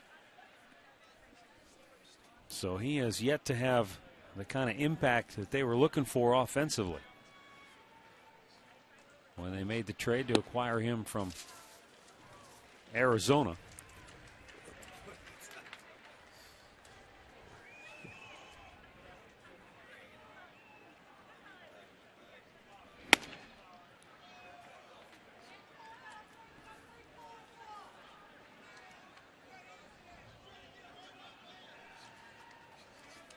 And Pistano ready with a 1-2. That's clobbered to deep center. Brantley racing back, can't get it. Hits right in the middle of the fence. Karem's back to him. But into second base, standing with a double, is Drew. His second hit of the series, first hit tonight. And Oakland has their leadoff man aboard. Well, he hits this fastball. You can see it right down the middle. Pistano knew it as soon as he let it go. When he heard the crack of the bat, he knew just please stay in the ballpark. It does. They've had their share of doubles tonight. What do they have? A half a dozen. Fourth time they've had their leadoff man aboard. Leadoff double in the seventh led to a couple of runs when they had 2 doubles in that inning. And a double in the fifth.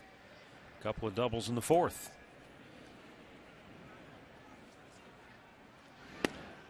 Fastball strike to Yoenis Cespedes. 2 for 4 tonight. 4 for 13 in the series.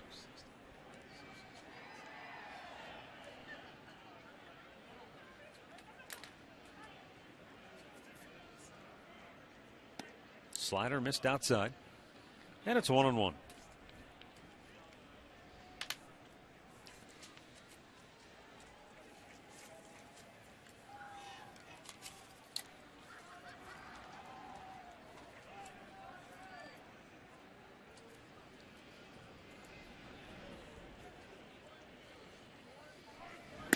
Missed outside with that pitch. Oh, with the heater.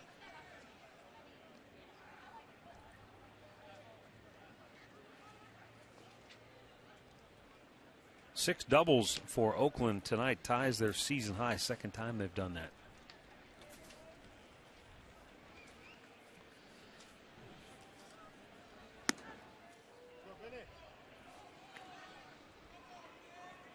$14,412 the attendance tonight here on Puppy Palooza.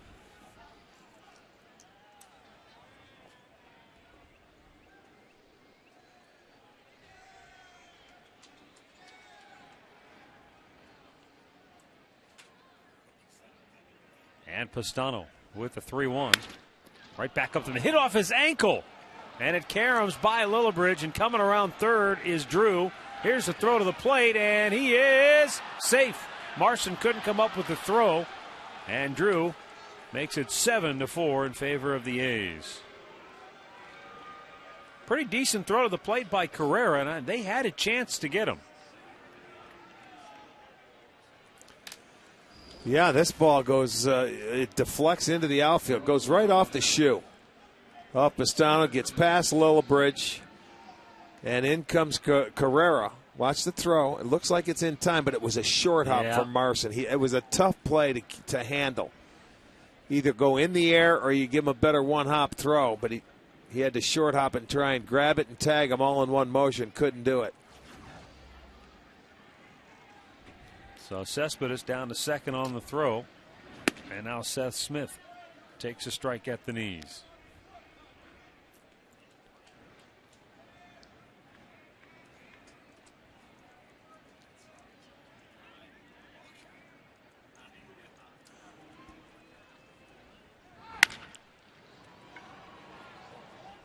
Donald from the outfield grass, long throw gets Smith. One away as Cespedes goes over to third.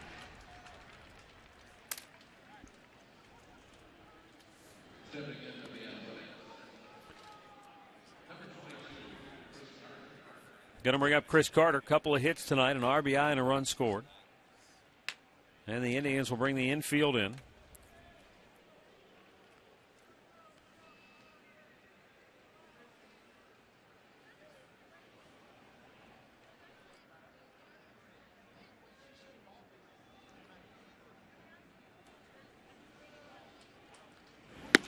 And a fastball, strike one.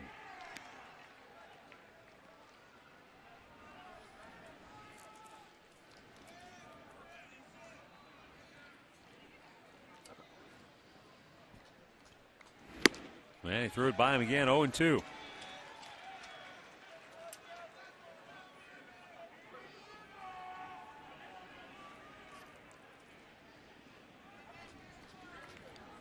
Pistano's two-strike pitch. Popped in the air, shallow right, going out. Donald. And he'll make the catch. And Cespedes cannot come home, 2 away.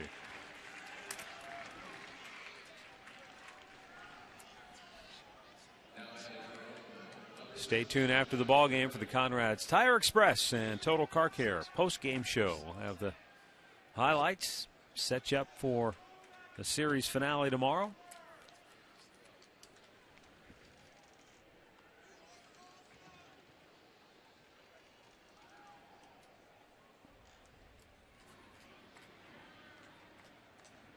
Infield back, normal depth as Josh Reddick looks at a ball inside.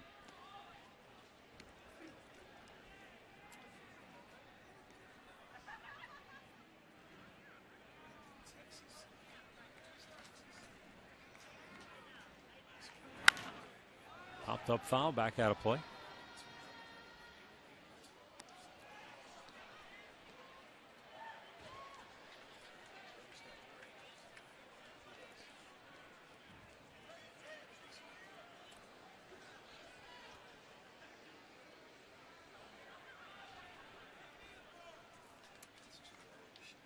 The 1-1. Rip foul.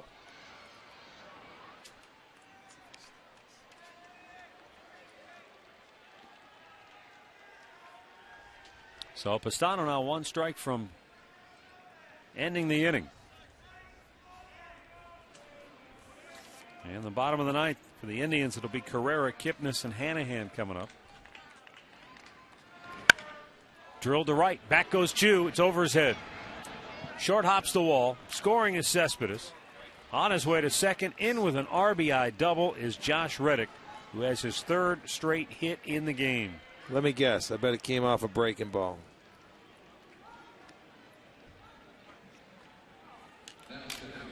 Well, it definitely sped up his bat. Watch this.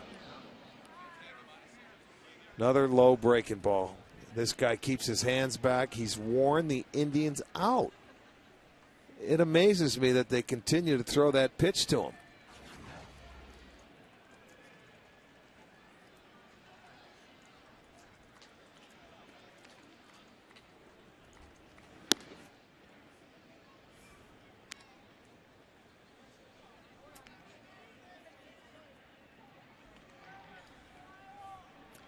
And Pistano having a rough outing here tonight, giving up 2 runs on 3 hits in the inning.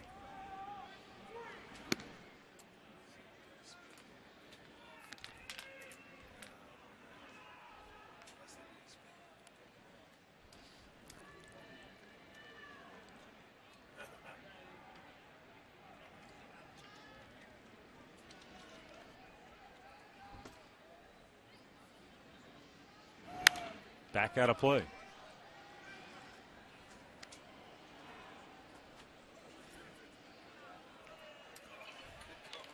Grant Balfour had been getting ready in the Tampa bullpen, but now Evan Scribner gets up. It's not a save situation anymore. So most doubles in a game for Oakland since, wait a minute. Well, 7 of them. Yeah, since they had 8. Yeah, they've done it 12 times. 8. They're one shy of the franchise record, which the last time they did it was last year. Fouled back.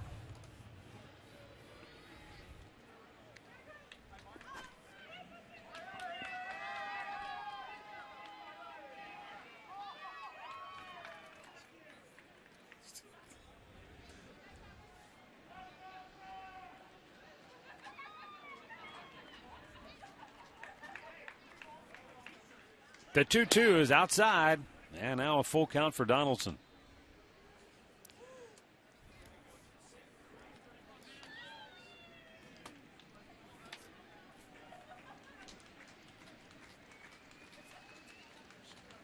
Pastano's payoff pitch. And he strikes him out to end the inning. A's tack on 2 more, and we'll go to the bottom of the ninth. 8-4 Oakland.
Ezekiel Carrera, 1 for 3. He tripled way back in the third. Then Jason Kipnis and Jack Hanahan.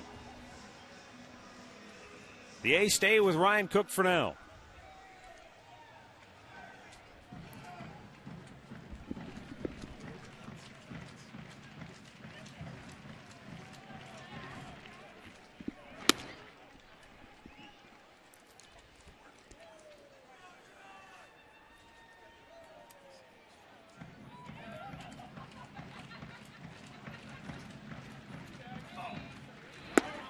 Down low.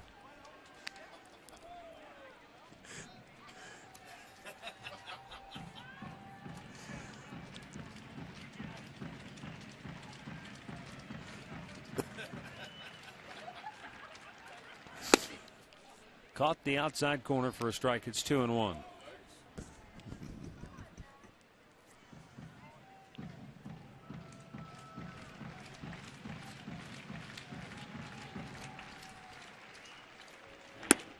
Missed with it.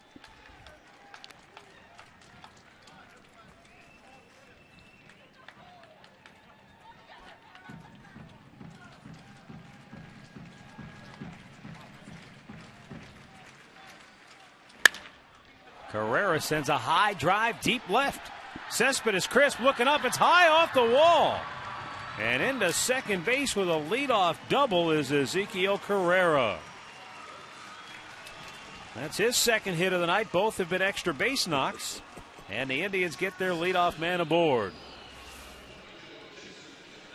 It's going to be our McDonald's. I'm loving it. How about Ezekiel going off the left center field scoreboard? That's a poke out there. So he cruises in. That'll be a leadoff double. Get this ninth inning going. Jason Kipnis takes a strike.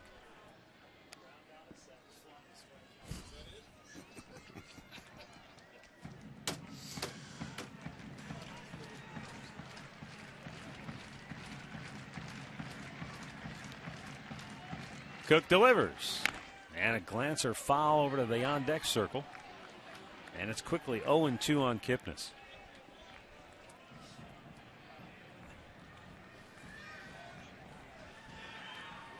Brant Balfour will get up again in the Oakland bullpen.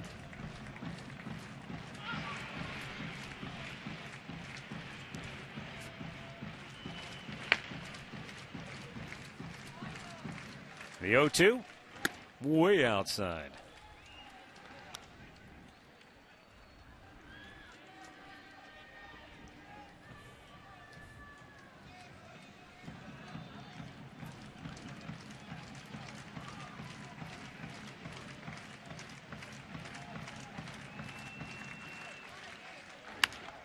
Out of play. It stays a ball and 2 strikes. It'll be interesting to see how Bob Melvin plays this, being that it is now a save situation with that leadoff runner aboard.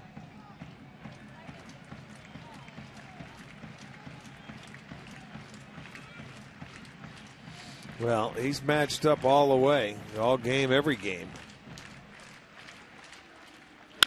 There's a liner, just foul.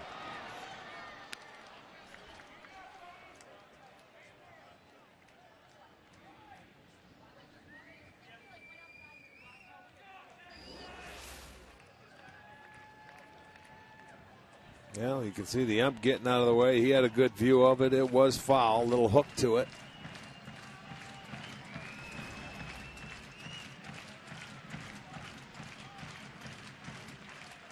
The 1-2. It's outside. 2 balls, 2 strikes.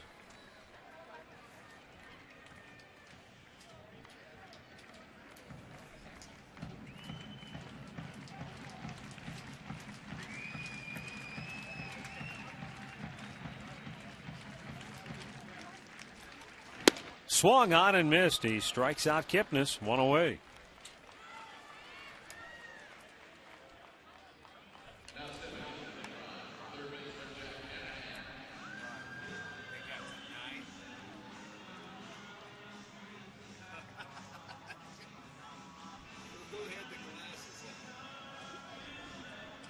Jack 0 for 3. He came on for Asdrubal Cabrera, who was ejected in the first inning for arguing a called third strike with home plate umpire Gary Darling.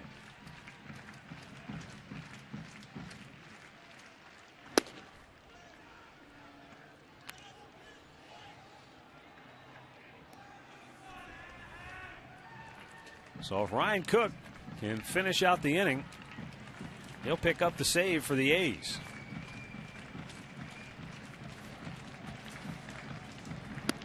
Swing and a miss. And it would be his 13th of the year. And if Hanahan gets aboard, then he might go to Balfour, because then it would be a save situation for Balfour. Depends on who he's got more confidence in. As you said, this guy was the closer and had done a good job for him. Well, he may go one more hitter. Just an interesting dynamic when you've had multiple closers. Maybe trying to give him a little more confidence and let him close out a game to get that feeling again.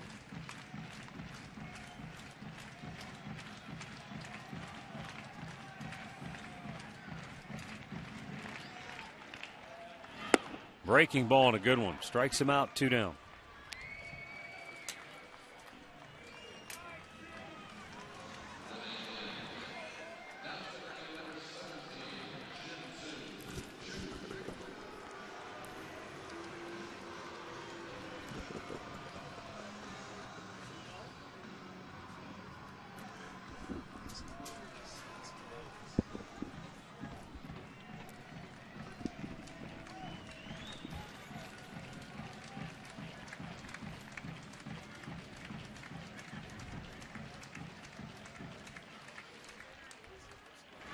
Chu, a swing and a miss as he tries to keep it alive for the Tribe.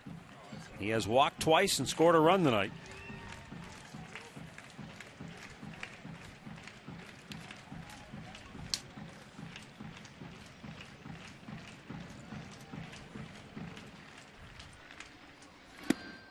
Fastball leaked back over the inside corner. And it is 0-2.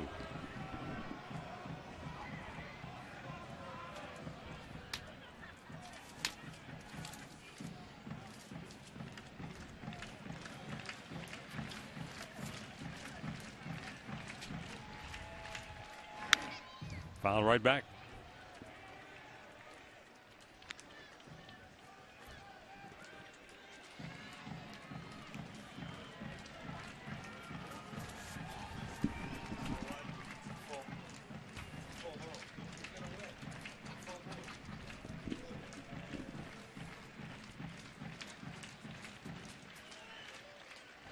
Chu with a chopper up the middle. Pennington short hops it, throws to first, and the game is over. Oakland wins again. They beat the Indians by a final score tonight of 8-4. They run their win streak to 5 in a row. The Indians have now dropped 4 straight and 26 of their last 31. Our key play of the game tonight brought to you by KeyBank. Well, we're going to look at the defense that allowed Oakland to come back and get more runs in this ball game. Here's a double play ball. You're at least going to get one, but he didn't even get one. The ball goes between the legs of Jason Donald. And then at first and third, you're going to see Matt Laporta step on the bag, and he was looking at the guy at second base. But once you take the force out, you've got to look the guy back at third base. He didn't do it. Reddick comes in to score. Mistake made. Bad defense by the Indians. They allowed him to score some runs. Play of the game brought to you by KeyBank, the home of relationship rewards. Earn reward points and redeem for gifts. For Oakland, 8 runs, 15 hits, 1 error, 8 left. The Indians, 4 runs, 7 hits, 1 error, 7 stranded. The attendance tonight, 14,412. And the time of the game, 3 hours and 26 minutes. We're back with the Conrad's Tire Express and Total Car Care postgame show next.